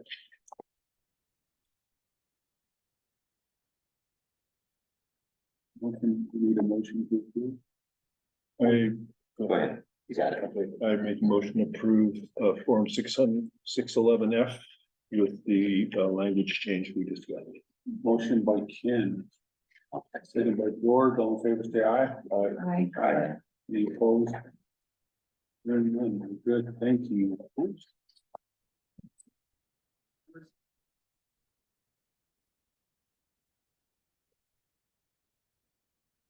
is almost 3, then we'll take a break. Yes, please. All right. Let's not separate. Okay. Hit pause and take a break.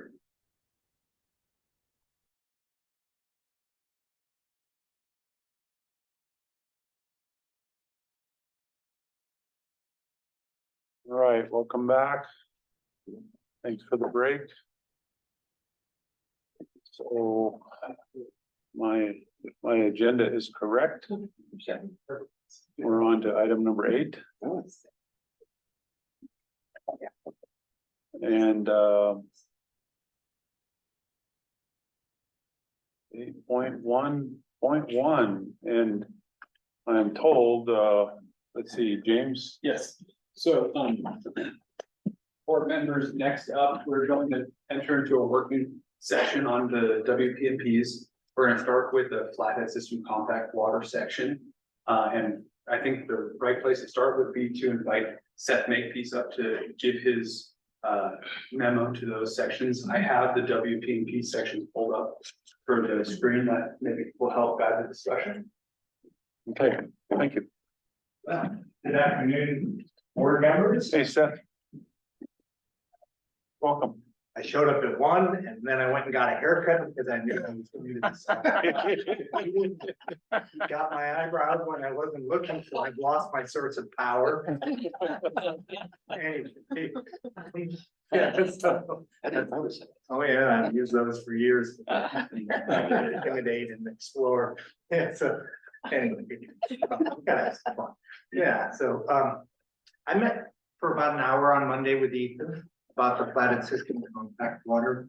And what I'd like to do really briefly is give you some context for it in the negotiation process, and then let's just let's go through your draft WP&P, and let's also try to answer any questions that we can of the tribal process for this. So I could do that too. But so a tribal water rights settlement tries to understand historic, existing, and future uses of water. And that's pretty global, and we don't want to dig into that sort of world, right? But future uses of water are, you know, the future destiny of the tribe. What is the look forward of the tribe? And in the West, it's very clear that you can't insert new appropriations of water just whole cloth into the Western US, right? So in almost all circumstances that I'm aware of, and Melissa's here also, but and I'll allude to some, what happens is that the federal government looks to one of their major water facilities to try to provide that opportunity for future uses of water on the reservation. At Fort Peck, it was water out of Fort Peck Reservoir. At Northern Cheyenne, it's Tongue River Dam. At Crow, it's Bighorn Reservoir. In the Colorado Basin, they're looking at Lake Mead and the facilities down there. On the Flathead Reservation, we looked to Hungry Horse Reservoir and the Flathead River system. And so the Flathead System compact water was a bargain for benefit of the tribes, where they, understanding that it was a future block of water that they controlled the destiny for, that it would be minimally encumbered by a permitting framework. And so that's a really foundational thing to understand, that they would be able to, particularly on the reservation, they would be able to sort of utilize that water as the tribe saw fit, either by direct tribal use or through permitting. And so things that were balanced that you'll never see in paper, but that were balanced against that were the subordination of the other in-stream flows, which were, you know, they're subordinated, the tribe subordinated those. That's 49 in-stream flow locations where the tribes will construct an in-stream flow that perpetuates water rights arising under state law that survive at final decree. That's all the East Shore streams, that's Camas Prairie, that's White Earth Creek, that's Dayton Creek, that's the Little Bitter River, the lower half of the Little Bitter River. It's a third of the reservation landscape. Those are subordinated in a sense. The other ones that are subordinated in a sense are the target in-stream flows under the irrigation. They have a time immemorial Aboriginal priority date, but operationally, the wet and normal year in-stream flows are, they require the river diversion allowances for the irrigation project to be met. So all of these things were balanced, and in fact, your existence as a board is part of that equation. Do we close the basin to future uses, or do we have some new appropriation mechanism? While not embodied in your ordinance and your water rights, these are things that went into that, and enormous amount of effort went into the flathead system compact water. That was a piece of it that I technically managed. There was over 3 years of modeling with the Bureau of Reclamation to look at both local operations and system-wide operations. So what that means with the federal hydropower facilities is they looked from approximately Sandpoint, Idaho, up through the headwaters and modeled that carefully. That's what they meant by local operations. So they embedded the Hungry Horse in-stream flow, Bear Q, the filling and release criteria. They embedded the operations at SKQ Dam.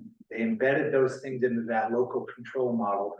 Then they ran the system-wide model at a much lower level, but we had to pass muster with Bonneville Power that we wouldn't be impairing electrical reliability in the basin. So subsequent to that, then we concurred with the state on biological constraints on the water. So the use of the water out of Hungry Horse Reservoir has biological constraints, and have a very detailed analysis of that, and a number of years that would influence the tribe's application of that water right. So a lot of things went into that mix, and so I think you will see tribes fight extremely hard to always retain that water with the minimal encumbrances upon it that they can. And so while we say that, we also have the four walls of the ordinance and the water rights abstract that we have to work with. And so maybe I should have stepped back and reminded, maybe you didn't have the moment to refresh. The flathead system compact water is water from the place of use is the main stem of the Flathead River, the South Fork of the Flathead River, and it can be used anywhere in the Upper Clark Fork and Flathead River basins. It has a diverted volume. It was constructed around the concept, just in an engineering universe, it was constructed around the concept of putting a serious pumping plant midway down the Flathead River at Crow Creek and removing all of the canals that take off of the Mission front. And that was the engineering construct that we used. And it has a 229,000, I could get the numbers wrong, I haven't looked in a while, 229,383 acre feet diverted volume, 128,150 something, 138 consumed volume. And what that does is it tells you that it's built around irrigation concepts, because an irrigation project has generally some efficiency. They divert more than they consume. So that's just background for yourselves. And so, so it was a very hard fought piece of the negotiations actually. And last gasp, the state frankly made efforts to put further encumbrances on that water right, and the tribes fought back vigorously for that actually. And so we will continue to do so. But that said, looking at your WP&P, that might be the next step to look at. And if we look at number one, this frankly raises my hackles, but it's also a remark in the water rights abstract that the applicant will provide. It's not that the applicant will provide that, it's actually that the the board and the DNRC will track diverted volume, consumed volume, and peak rate by month. So, you know, that is an element in the remarks section of the abstract. So, that's something we will work with, right? You know, yeah. Why does it raise your head? Because it's difficult for an applicant. We can do that on paper. But it's difficult, say, so they get 1, and 1 for an irrigation thing, and they use 0.4, 0.6, 1.3, and 1.9. I'm worried about the consequences, and this is a statewide issue, right? If you apply for water, you put your best foot forward, but in actual practice, you don't actually comport with the actual abstract, right? And so, you know, practice in Montana is that if you're going to apply for a water right, you have to provide that detail. But if measurement occurs and you don't comply with that, then what does that mean? That's a yet to be understood thing. If a pulp plant goes in and they use excessive water in January and we didn't anticipate that, and their water right doesn't call for it, but their annual volume is met. You know, what are the consequences of that? So I worry about that because the water right is constructed as an annual water right. It's not constructed, the period of use is January 1 to December 31. And there is no monthly allocate. It's not a water right that's constructed seasonally or monthly. It's an annual water right. So you know, that's probably all I can really say to that, but it's concerning to me. Well, yeah, so before we get to, maybe I went too deep. Yeah. no, before we get to this specific language,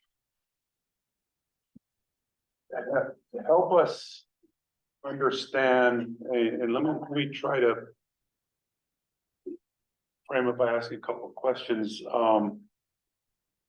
So the flathead system compact water. Aside from this, aside from what the board does or does not do, what's the tribe's role in managing that water? Okay, that's probably what I should have started with. So we've submitted a draft application to the board in part to prompt this WP&P code to be developed. And so the tribes actually have a one-page worksheet of how they would like to manage the permit development process on their side. And it goes as follows. The program that Amanda Spencer and I are managing now, and hopefully we'll hire someone soon to add to the mix, is the Doer Water Rights Program. And so if an applicant comes in and wants to use flathead system compact water, they need to prepare a water management plan for the division, the water rights program, the Division of Water Resources and Engineering. And we look at that plan and we will look at it carefully. And we will make sure, for example, that there's no impairment to water quality, or that there is somebody's not coming in wanting to do wild flood irrigation or something like that, you know, unless it's, you know, so they need to prepare a water management plan. We approve that water management plan. Technically, it goes to the tribal council at that point for consideration. Then it goes to either the lands department, or there may be circumstances where it goes to another program in the tribes, for example, the legal department, and a lease is constructed that the applicant leases the water from the tribes, because the tribes always retain the underlying water right. They're not transferring a water right, they're transferring a use of their water right through a lease mechanism. So a lease is constructed. The application that's you know, that is before your engineering, your team, is has an approved lease in the tribal land, an agricultural lease approved by the tribal lands department and voted upon by the tribal council when approved. So a water management plan is prepared, reviewed, sent back if it's not adequate, adjusted. And then once a water management plan is approved, it's taken to the council. Then a lease is constructed with the lands department using leasing provisions that are quite well spelled out in Article 4 of the compact, and also the underlying lease provisions that lands uses, which I'm not deeply familiar with. And then once a lease is executed, then the applicant has the burden to fill out an application. And we have a draft form that Eric Cole worked with James, I believe, on. It's not a board approved form, so it's not finalized, but it has the elements found in the ordinance of map, north arrow, blah, blah, blah. You know, those kind of things. It does not have a monthly schedule. It has some things that'll probably come out, but then an application is approved and it is prepared. And An application to you or to application no, here? once we have a water management plan, they have, part of their water management plan is an application. So we call it Part A and Part B. An application to you that you'll never see. To you. Yes, so they're gonna fill out a form and have a technical submittal behind that we see.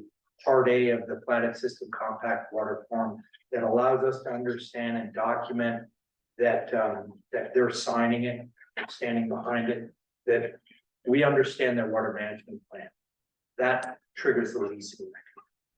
Then Part B of our form, which will then ultimately have to be a board approved form and will look probably largely similar to what we developed, but we'll have differences, is the form that would come before this board. And that form has the tribal chair signature. So that form, to get the tribal chair signature, that means we're going to the tribal council because the chair is signing that as a delegate and on behalf of the tribes and the tribal council. So we see that as the written consent of the tribes to advance this application. Maybe we have to nuance that a little bit in the final form, but so that application goes to the tribal council, is signed by the council, and then in the case of our very first application, and it's also signed by the applicant. So in this case, the Claremonts. So that is the final form that we submit to the board for review. And so that's the process. So subtleties with that are that the ordinance requires the applicant to accomplish the permit process.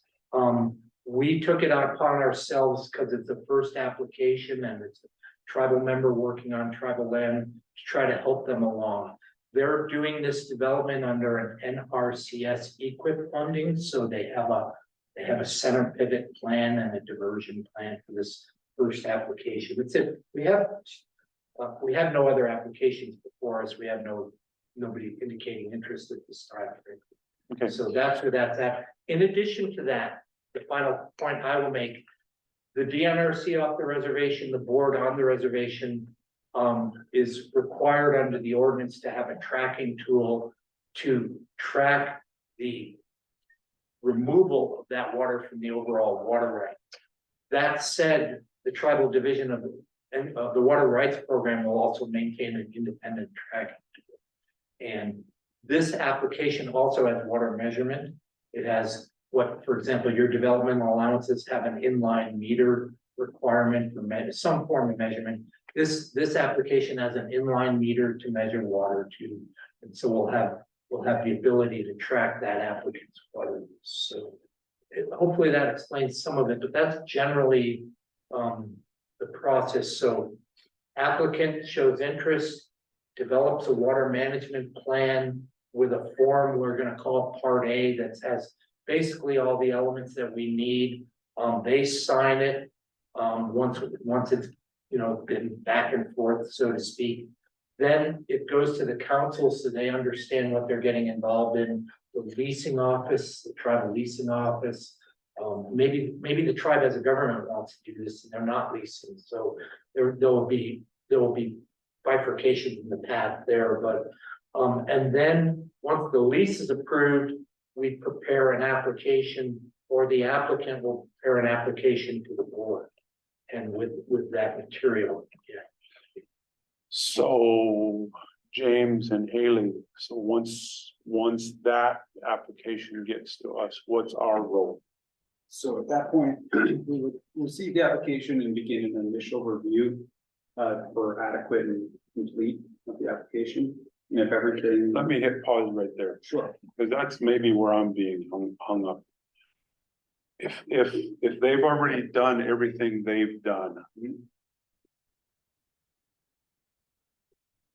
How do we go further than that in determining what you just said? I'm not, that's not about you or anybody, I'm just saying our role. Yeah, If they've done all of that and it's completely signed off, then that would be adequate. So that's the first step, is to check, like essentially checking the boxes that everything on the form has been filled out. That's the first step, to make sure that the form is full and complete okay, to our standard. And then we would have to go through a public notice setup, just like a permit or a change. These do require public notice. okay, under the ordinance, it requires public notice. Yes. Okay, It wouldn't require as in-depth of a adverse effects analysis as the full permit or change, because the legal availability of the water is already established through the water right. okay, so let's hit pause right there again, so. Adverse effects, does adverse effects come into a play when the tribe does in their application process? No, and this is where we will have a fault line with this procedure, and that is adverse. We don't think any adverse effects analysis applies. So if you just want a high grade of review of the ordinance, the criteria for review of a platted system compact water are sections 22102, 2B through F. So it's a half page. And A of that section is the new appropriation right or change in use authorization will not adversely affect any appropriator. That is excised from the review of the platted system compact water. Well, it is excised from review of the platted system compact. So the criteria are the elements of the diversion and stuff adequate? So is the infrastructure proposed adequate? The second is that the applicant has possessory interest or written consent. So tribal council approval. Maybe it's on fee land in certain zones. So the water quality of an appropriator will not be adversely affected. That my understanding has caused a bit of dialogue, and we can talk about that. And then, and then the classification of, so we won't degrade water quality also. And so we can talk about that. And then, the final three are water quality related, D, E, and F. The final one is not effective discharge permit holders. So you have to understand the tribes have what's called a mixing zone policy. So a discharge permit can be allowed a halo or a mixing zone where, and so if our applicants, so of course there's hardly a handful of NPDS or discharge permits on the reservation. The RV fish hatchery is one, but they're mostly municipal wastewater treatment facilities. And in the Flathead River, the only one that we think is, I didn't do the homework, but it's Polson. Polson probably had a mixing number. They always did. A lot of touch. So those are the three things, but adverse effects analysis is excised out from the board's review, the burden of proof that we have to accomplish. Because number one, because plain language of the ordinance says it is. Provision number A of section 22102 excludes the appropriation right change of use will not adversely affect an appropriator. That's called out as not a reviewable item by the board or the staff. Is that because that water right is so established that it's just kind of grandfathered in for lack of a better term. That's the way that's kind of, I mean. You know, James may have a perspective, Ethan has probably a different perspective, but that's how we view it. It's part of the palette of water use. And so further to put it into perspective, so the consumed volume, if they took it all out of the Flathead River below Colson, it would represent about 1.5% of the mean annual runoff of the Flathead River. So actually, arguably within the error of a measurement gauge. So that's the consumed volume is almost 6 Old Pablo reservoirs. But in terms of the mean annual runoff of the Flathead River, which exceeds 8.5 million acre feet, it's about 1.5% of that mean annual number. So, so the adverse effects analysis was addressed in the Bureau of Reclamation modeling, which is called out in the abstract in the ordinance. The model run was called natural Q plus 90. We went through several model, evaluations, and I'm not sure the board wants to go into that. Got some detail, but yeah, but so that was where we accomplished what we believe the adverse effects analysis was. Off the reservation is a very different story.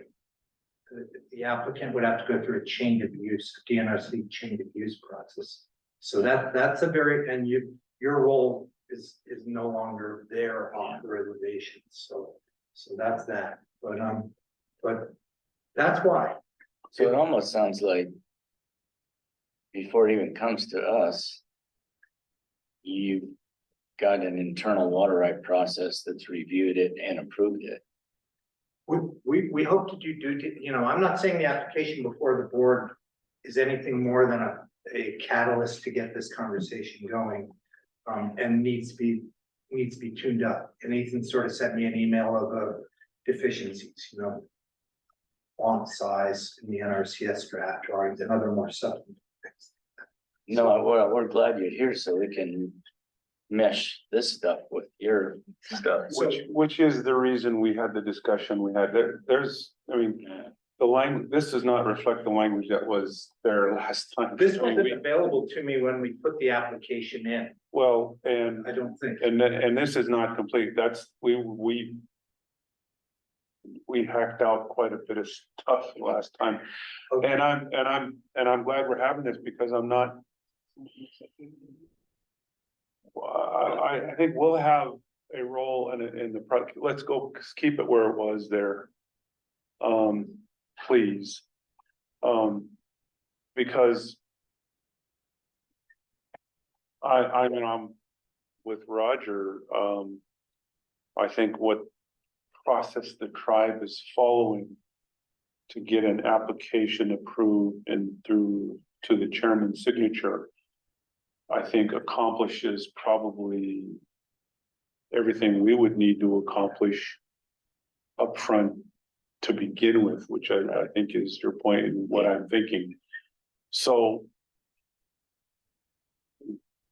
the language under burden of proof, an applicant is not required to provide information demonstrating physical and legal availability of the flooded system compact source. Now, Except to us, how is that monitored by the tribe?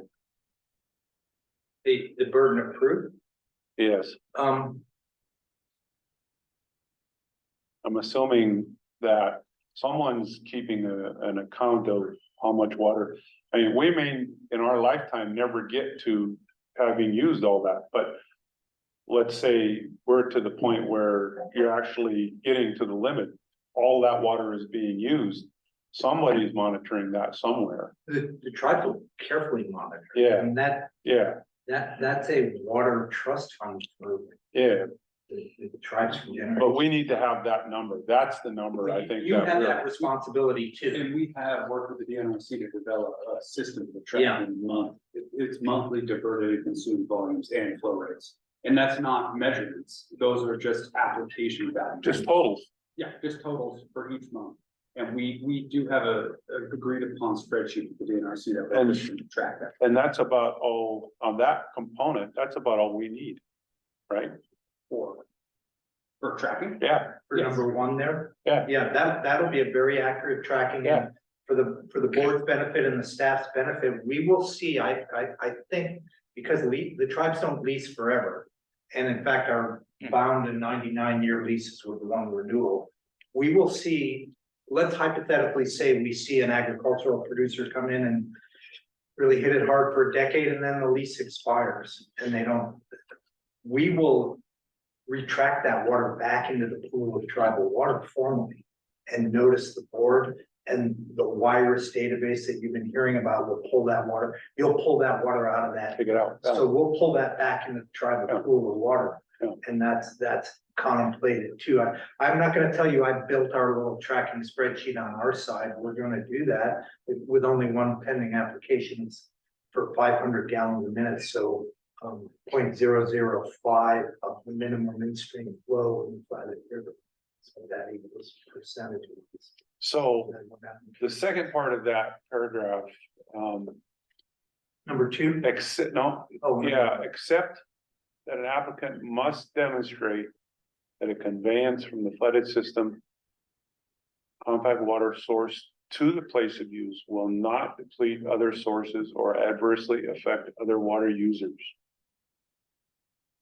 We take exception to that. Well, yeah, now, where does that, Haley, where does that language come from?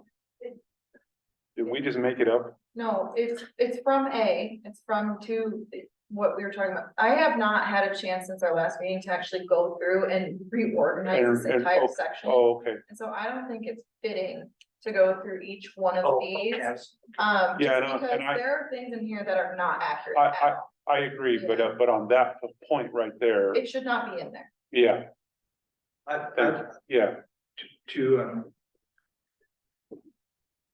Maybe I shouldn't, but Ethan and I have talked about this, and there may be circumstances where the tribes try to mitigate a use in mission. I'm just trying to, because he'll give you his perspective and it'll be his, but we may try off channel mitigation procedures. We may try to develop a tribal use in Mission Creek or in XYZ Creek and mitigate it with flooded system compact water. So that's the framework that he came from with that. That said, we're not comfortable with that language from our point of view. well, and I think we're questioning it as well.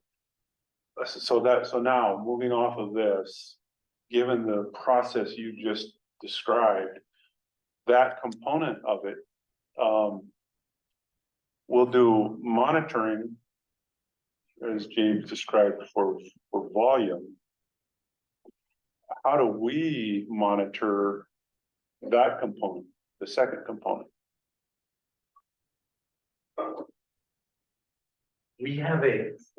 I can't speak for James and the team, but we have Eric, before he left, created, and I can certainly tune it up, but we have a monitoring worksheet that we want the applicant to fill out.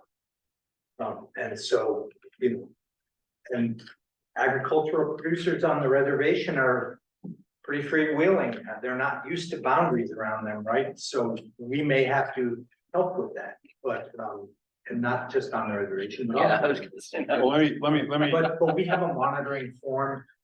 The board would have the ability or the staff would have the ability to independently monitor, I assume. Are you talking about like annual measurements? No, let me go to the second part. So let me put a finer point on it. Applicant must demonstrate conveyance from the flooded system to the places will not deplete other sources or adversely affect other uses. If that's not our role, then we're trusting the tribe has already done that. And how does the tribe demonstrate that that's true? We don't actually see anywhere in the compact or the ordinance the burden to accomplish that, actually. We would, it's an 1855 priority date water right. The tribes internal to the organization would balance that water right against their other 1855 water rights, and that's not, the legal technical team might advise the council, but that's a tribal policy decision. we don't think that that burden exists in the ordinance, the abstract, or the compact. Those are the three places you find platted system compact water, the abstract, the ordinance, and Article 3 of the compact. I get the concept, but from a physical, practical standpoint, We'll look at that. We will look carefully at, I mean, we'll try to do our professional due diligence on all of these, right? I mean, that's just what we try to do, and successors to the office. Right. I don't know what to say to that. right, but from a Yeah. physical, practical standpoint,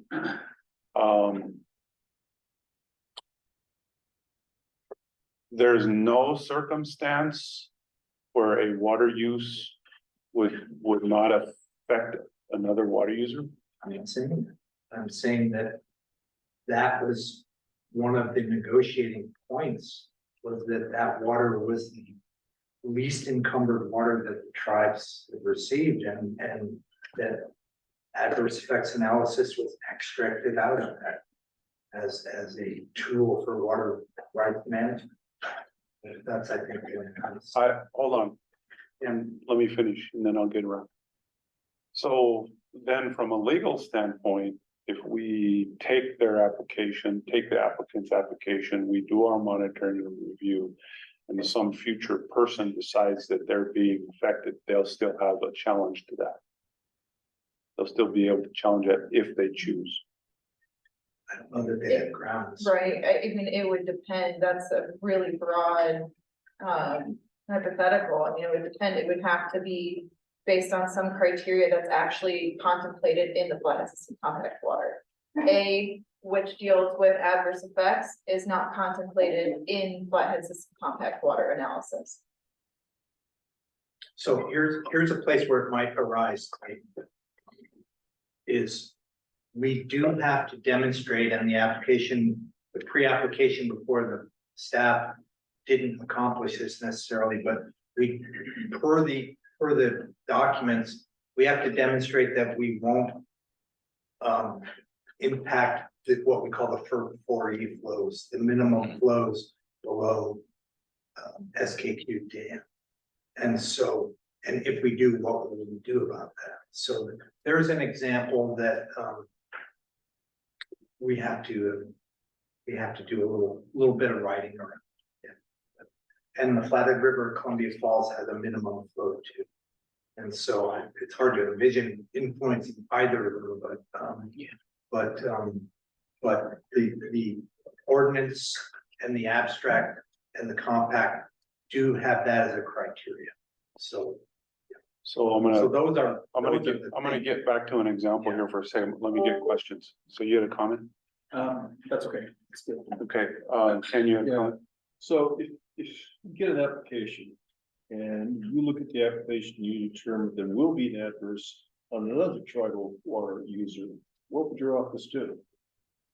We'd have to have the facts before us on that circumstance, and then we'd have to look at the priority dates, and it's hard to deal with that in the abstract. And so I can't really answer that, but for example,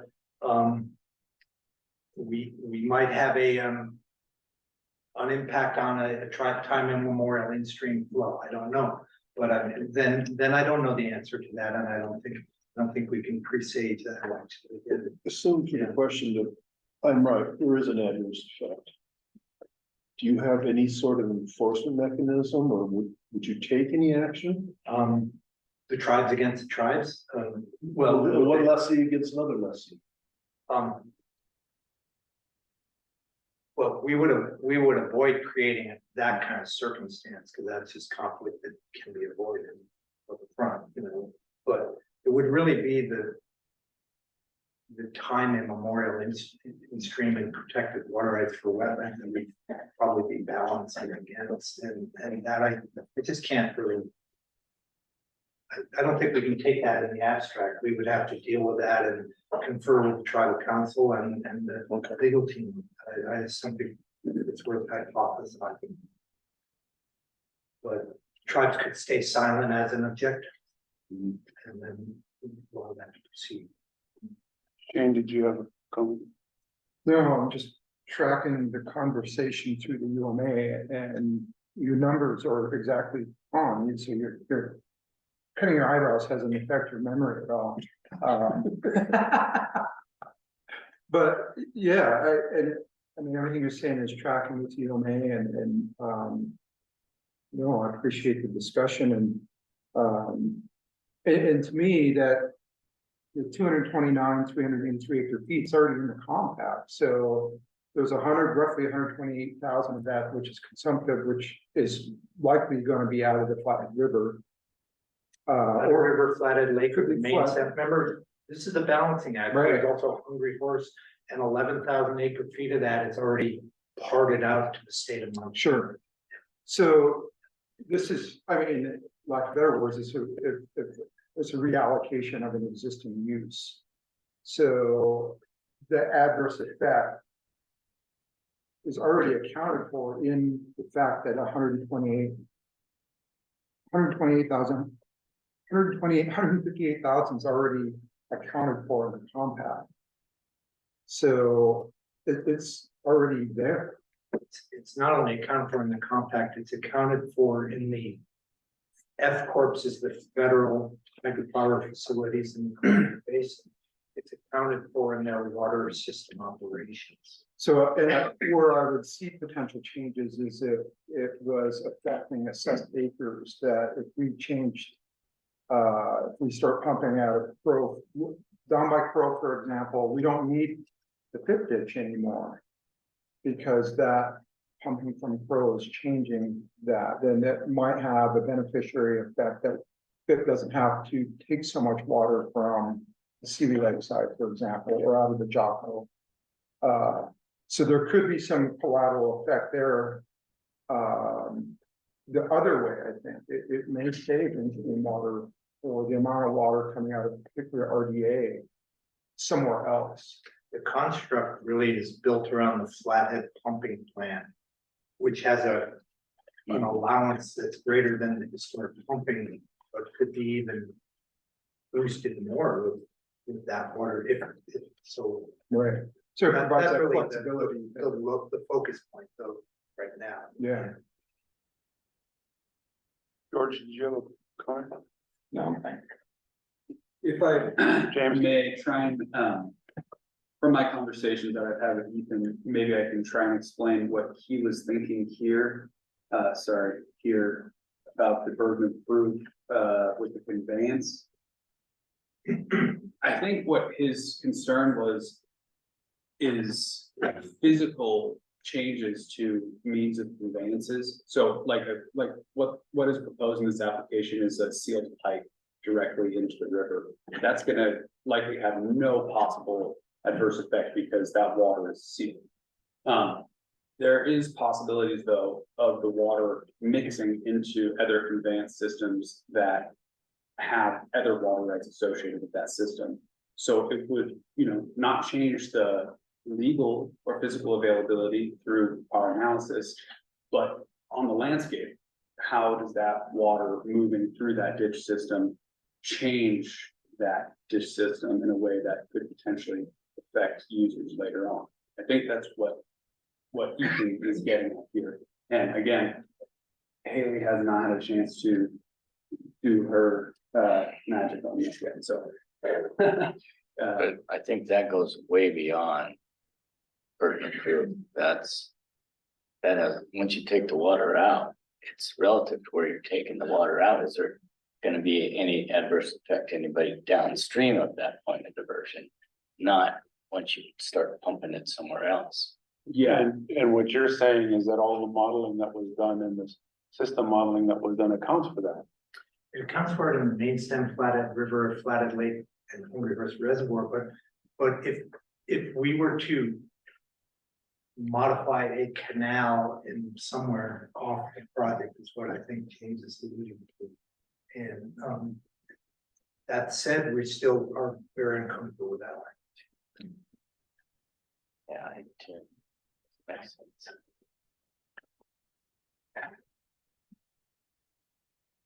So, the applicant that's coming through, leaving out names Yeah, so right now. Yeah.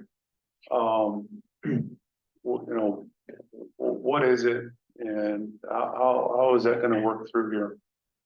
Through us, we, the applicant, since they're using EQIP, which is an NRCS program to promote water conservation and irrigation management, they have developed a pumping diverted volume and a center pivot design. So they have a sort of a design package for that.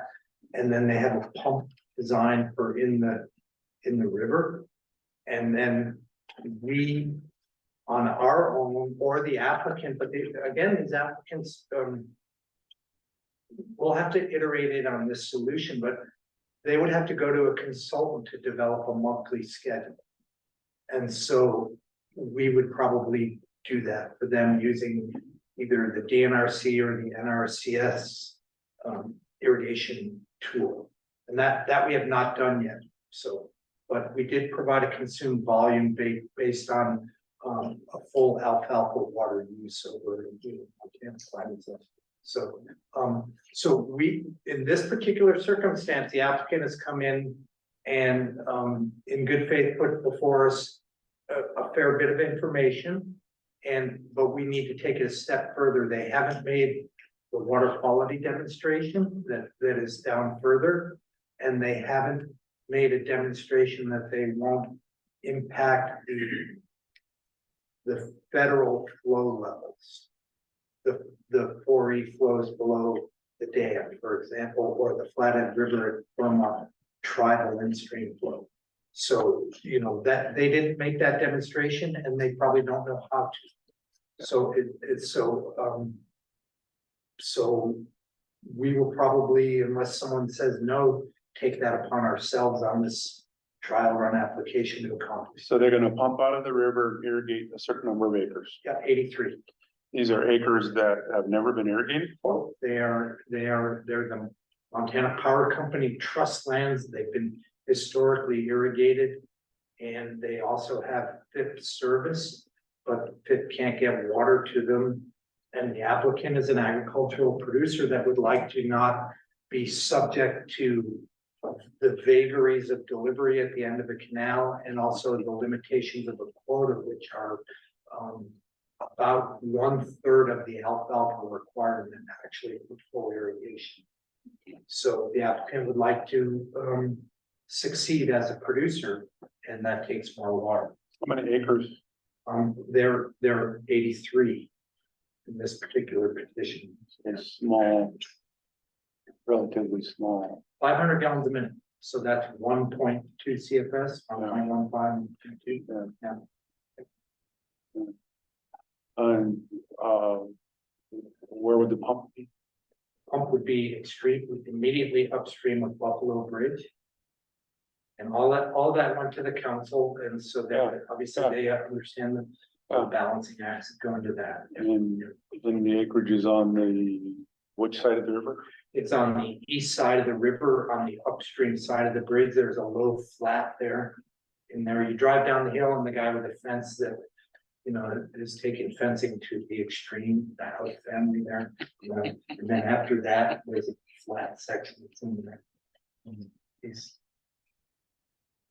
got a world famous fence.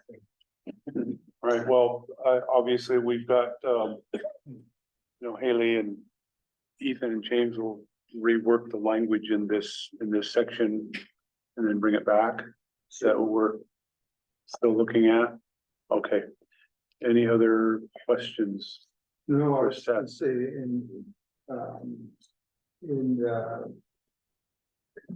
we were talking about not having an adverse effect component to it, which we're saying is already kind of covered. But on the other side of it, there still is a public process to this. So that if someone wants to object to it, they still can. So they do have the ability on that side still. Just from a clarification perspective. Yep. Anything else? Do you want to talk about the water quality? Because that's. Sure, yeah. let's hear Did you it. have a question? Well, I was just saying, so. The water rights office is tracking, the CSKT water rights office is tracking all of this stuff. When you allocate 500 gallons a minute, whatever 100 acre feet for this application, they're gonna take a notch out of that bucket or a spoonful out of that bucket. And so you're tracking it, but then we're gonna be tracking it also by issuing them a water right. And so then that gets entered into WIRIS so that there's a statewide record of it, I guess. And Wirus is constructed to do the math of a reduction of, or it's getting there. Yeah, that is a piece of the puzzle that's one of the most hard things to develop in the database, because the database doesn't have the ability to track the monthly time steps that the water rights abstract requires. So we're going to do annually diverted volumes tracking in Virus, and then an additional Excel spreadsheet that shows the requirements that are needed by the water right itself. Okay. Well, I mean, till you said it, it never dawned on me. Are we issuing a water right? We're issuing something called a use authorization with flathead system contact law. Yeah, we're not issuing a water right. And it will say, instead of water right number, it will say water use. Yeah, we're not issuing a water right. Could I just bring to your attention and read? This is the abstract of this water right, and so. The tribes are also, I didn't really go there on this, we're of the position that. We don't have to put in a monthly schedule up front. We have to track it post development. And incremental portions of it, as incremental portions of this water right are used.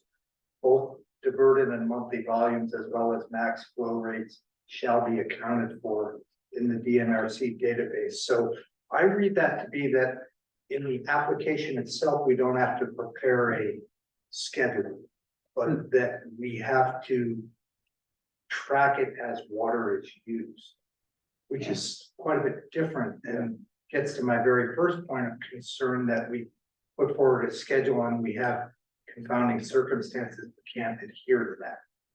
So that's perhaps even more than a subtle difference.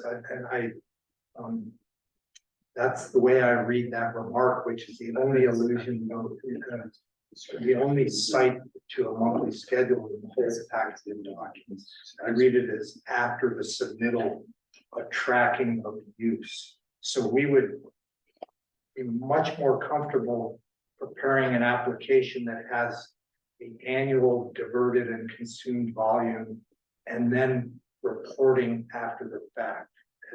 And others could read that section, but that's how I read it. No, and it's the applicant's responsibility to provide the actual use information? Yes, Yeah. that's in the lease. Would that be a perpetual thing, or would that be a one-time? I think we want to understand that ongoing. Yeah, like, Term of the lease, right? yes, the term of the lease thing, and so, just like with your development allowances, that's an annual and recurring responsibility, so that would not be a one-time thing, I don't think. And what would happen if the water use certificate is less than the measured volume that was consumed? Well, we would have to address that. We would have to Make a modification. Yeah, we'd have to either modify the application or reduce their use. Right, I mean, there's one, go this way or that. Or increase their lease? Yeah, I mean, yeah, either get them more water or get them to use less water. Yeah, one of the two. Yeah, So yes, water quality. it's further down in there, at least your draft. Yes, and so it was our intention to make these water quality provisions in a way that we could use for permits and changes and flathead system compact law. So none of what we commented on last time has been taken out yet? I have not gone through this, no, because I wanted to have a conversation with Georgia following up after that, which we did, and then Okay. I encouraged a conversation with her contacts through the tribes to set up a conversation so we can better develop this section. So no, I have not made any changes to this. And they're clearly, I mean, so let's just talk about your concept about what that means, because whatever language was here, we were kind of we were reworking it, plan to rework it, so it's not specific to this right now. I think we just want to understand the concept of how water quality gets managed in this process. Well, I guess maybe I have a more direct question for you to answer that might steer this conversation. Can you give us the context, in like the negotiations of the compact and the ordinance as to what the water quality evaluations needed to look like or should look like? Can you provide any context to that? With the flathead system compact water, biological constraints was a big deal. And of course, no one made this connection, but Georgia certainly understands it, that water quality conditions and impairment now uses aquatic ecology or biology as one of the 3 criteria for determining if aquatic life uses or that standard is met. But water quality was not a topic actually, and so I wouldn't want to report that it was, but the ordinance in D, E, and F cite to it. And so the water quality of a appropriator will not be adversely affected, so that the circumstance where that might occur is irrigation return flows is the simplest to understand. I would hope that we would not pass muster on a water management plan that had irrigation return flows. But I can't say that it couldn't happen, but I mean, that's an example. The water quality of an existing appropriator. But that's in the ordinance, so.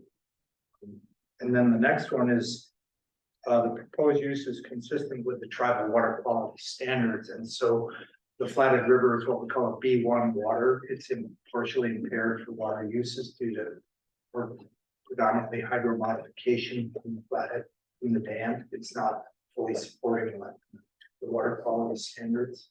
And there's also something called a non-degradation policy, which I'm not really sure the water quality program has ever put to work, but I'm very out of touch with it. But so again, what we would have to, I think in our application, we would have to demonstrate that we're not harming the water quality standards of the tribes. And so just to play out the application under review, it would be, are we affecting temperature? Do we have return flows? Are we affecting turbidity or nutrients, things related to agriculture? And in this circumstance, I think we could make a pretty straight-faced argument. So, and does the diversion deplete the water to the point of affecting habitat and things like that? And in this case, it's a de minimis diversion. So, but again, the ordinance had that in there. It's going to be very hard for our normal applicants to accomplish that, just because these are all terms of art, right? But it's in the ordinance. And I think you and Ethan and your team tried to express that in these 3. And then the final one is a permit holder to start. I would worry most about the non-degradation rules, and I would also worry about. So one of the things, and I'm off script a little here, but I'm involved in most elements of the water rights settlement implementation, and it's hard. And it's hard. It's really hard. So we would like to manage the interactions with the water quality program so that we just don't have a whole thing cascading out of control for us here. And I'm just speaking from experience to not try to cheat the system, but just try to something done. Yeah. Well, and well, yeah, Georgia. yeah. Well, speaking to the anti-degradation policy, it has been implemented on the reservation at the Ronan wastewater treatment plant.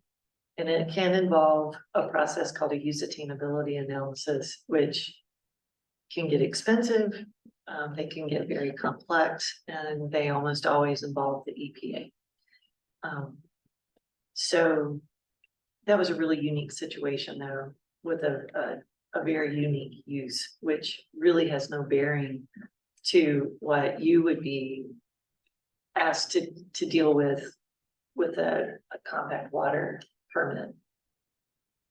If that's helpful at all. No, well, yeah, it's just what happens 20 years from now too, because we can Sure. modify policies.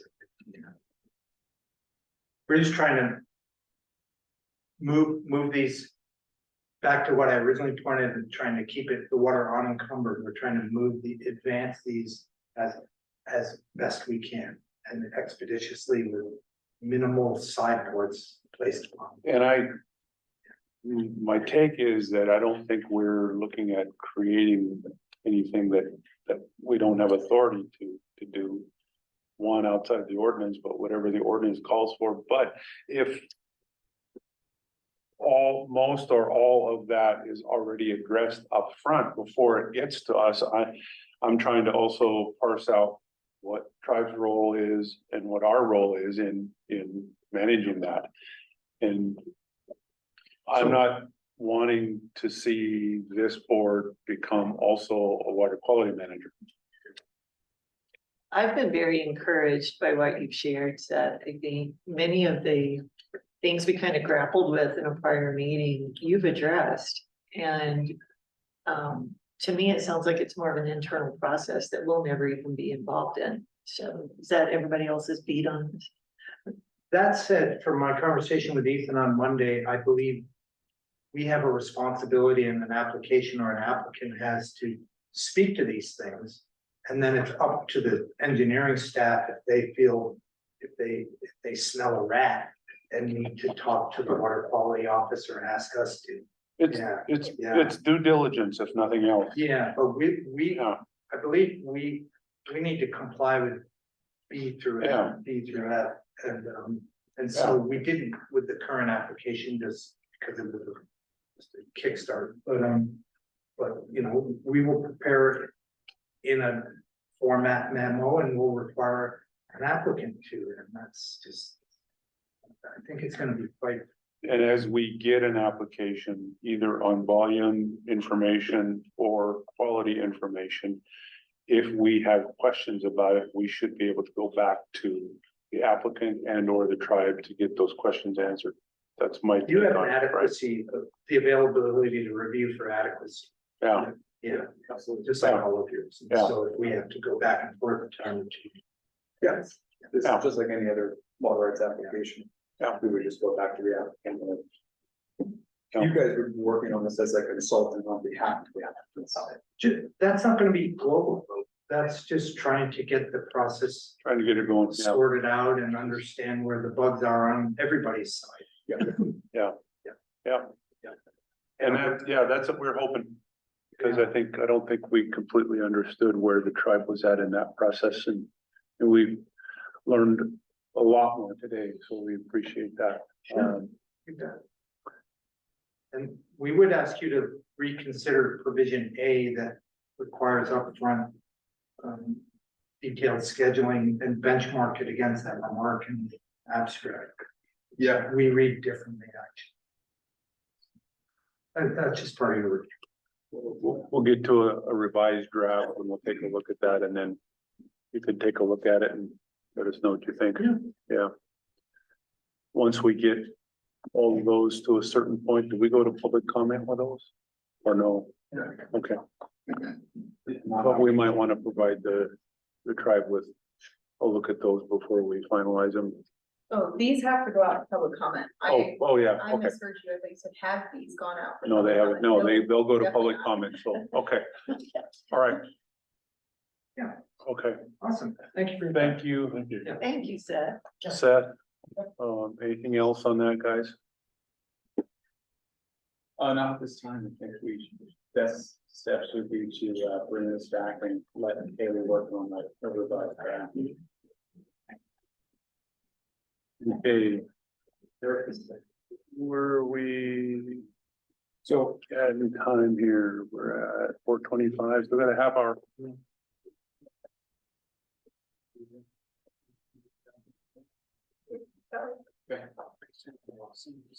Work is up for the last minute.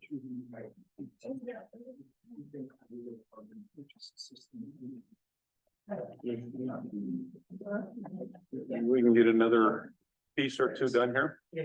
Potentially, I guess my initial question is, has anybody had a chance to read through the proposed WP&Ps for hearing or appeals? No, I haven't. This has been in the WP&Ps for almost a month. Oh. Yeah. I made sure of that.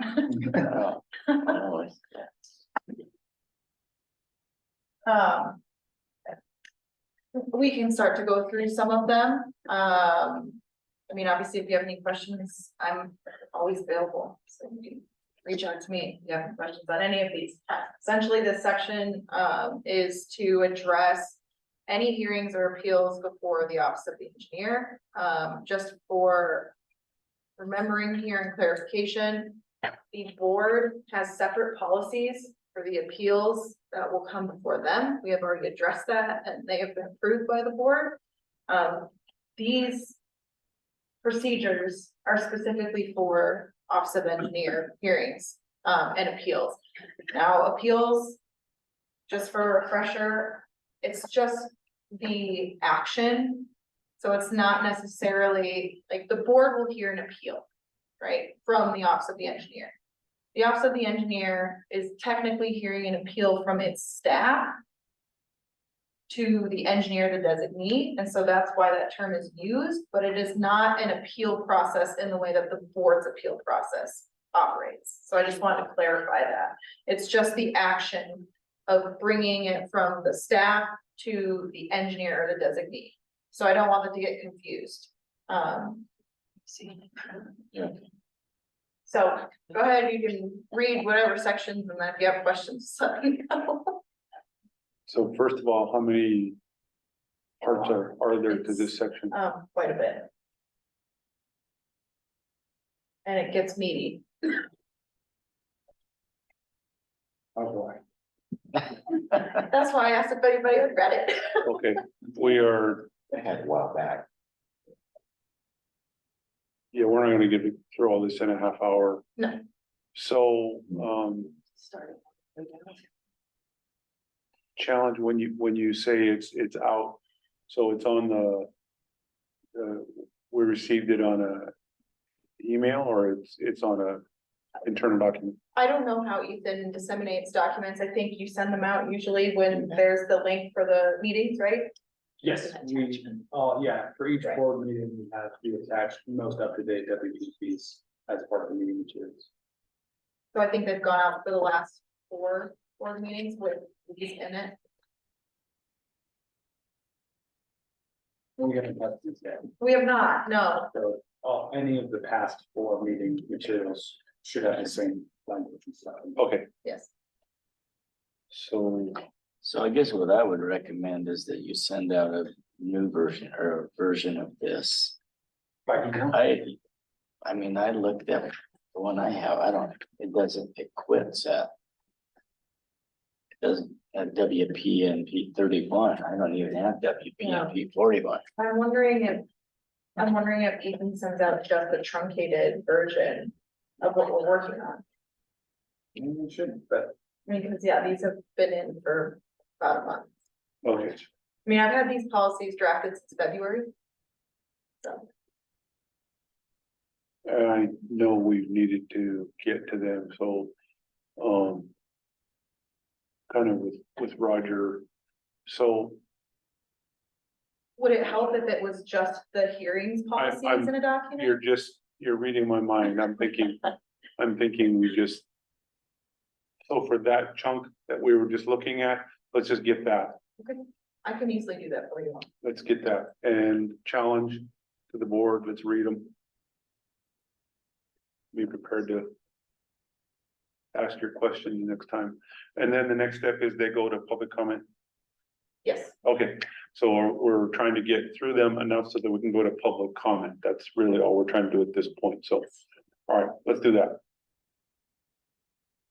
So how much of the general question of the WP&P do we have left? Or like we halfway through, quarters of the way I through? think we asked that once. I don't think we got a clear answer because I think on a scale of 1 to 10, we're probably at about a 2. Oh, I mean, you could have a lot of policies drafted, In terms of what we've approved. yeah, that's true. What we've approved, minimal, So halfway maybe. the reason I'm asking is, does it make sense to put this document in the SharePoint site where we all have review access? We'd be happy to set that up if you guys. And then when we get the task to review this, rather than send us the snippet, we just go into the document and make the edits. Or their comments out, in the margins, or highlight it. and- Yeah, track changes. Track changes, Yeah. that's what I'm going for. Isn't that what we were doing? And then Ethan said he wanted the comments to come back individually rather than as a group. Am I remembering that correctly? Which is. It's hard because, yeah. The best way to do it is either to do it through a shared Word document where we would all make sure that we're setting it up as reviewing style, so you're not actually making edits to the document, you're making suggestions, and comments. I think that we could probably figure out the technology to do that. But in the past, I think it was easier to just get comments and then incorporate them to just keep track of everything. Because it seems like the meetings are a pinch point. That if we can make those comments as we read it, then it's just a matter of going through and accepting the comments or accepting the track changes as we go through. He had a reason why he didn't want us to do that, though. I can't remember what it was. Probably too many. Just, Was it a security thing, though? No, the only thing that comes to my mind was to try to avoid the public, Yeah, the Meeting. meeting outside of the public. the public Okay. meeting There it is. requirements. I bet that's what it was. We've got to avoid that. We can do that. The only other thing is, we need to probably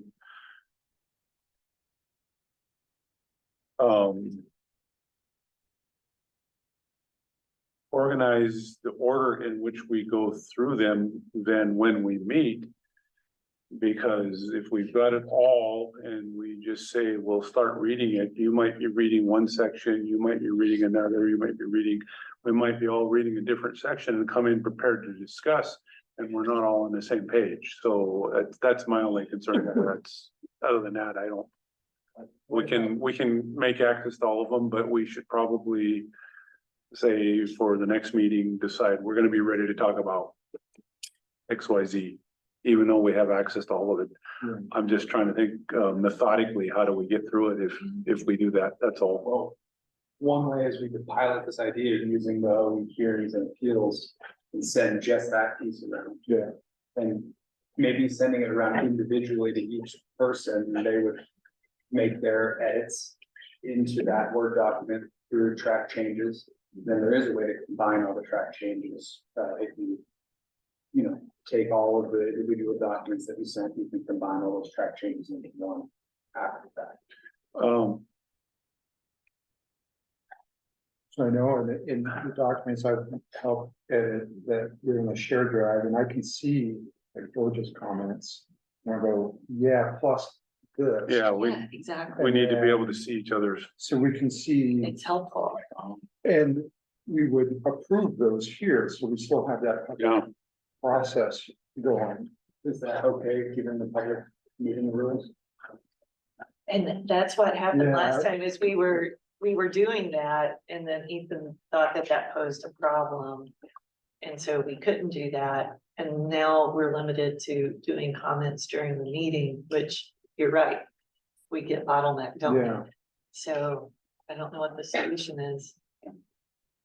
I mean, if there's no decisions being made, like outside of a public meeting, then as long as those comments that you're all providing are discussed in an open forum after that, and then approved in an open forum, Okay, that shouldn't be an issue.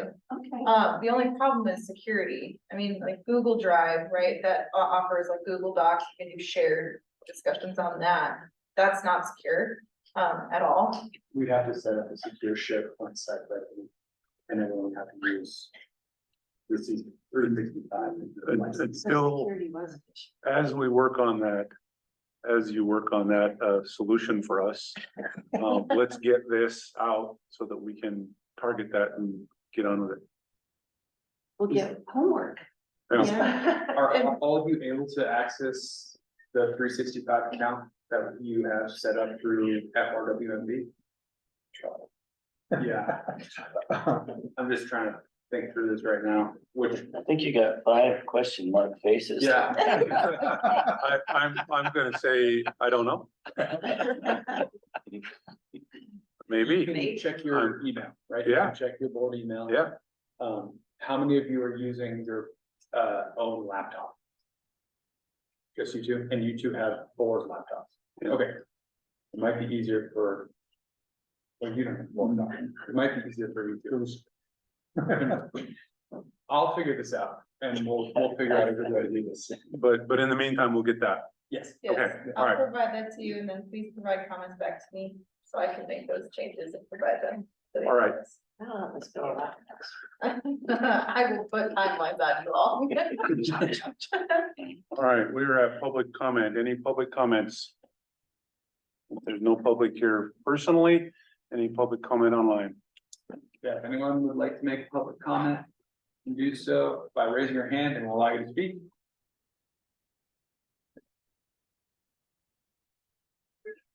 Seeing no public comment. Okay. Next meeting. Says here July 17. Are we still? So July 17th, that's next week. That's pretty quick turnaround. Yeah. We probably need to revisit that. So you guys want to take a, I think more time would be helpful, especially now we have some of these other, we have complaints that have started to come in. Yeah, how many did you get? We've gotten one officially, like the physical form is here, but I know of 3, so. Here we go. It's starting. well, if we don't do 17th, we're either at 24th or 31st, if we're sticking with a Wednesday.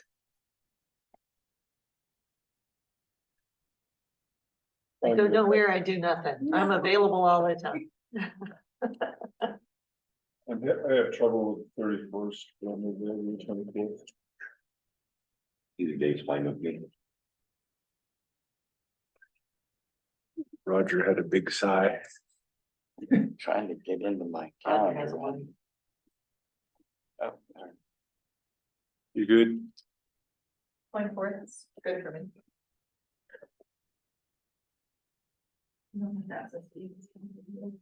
Like, we're not cuts out of me this summer, because when school starts, it gets harder. I can be here at 1 o'clock. 24th? Works for me. 24th, all right. No. Okay, 24th. Okay, so instead of 17th, we're looking at 24th. Okay. Did that work for you, Gene? 1, But I'll do my homework.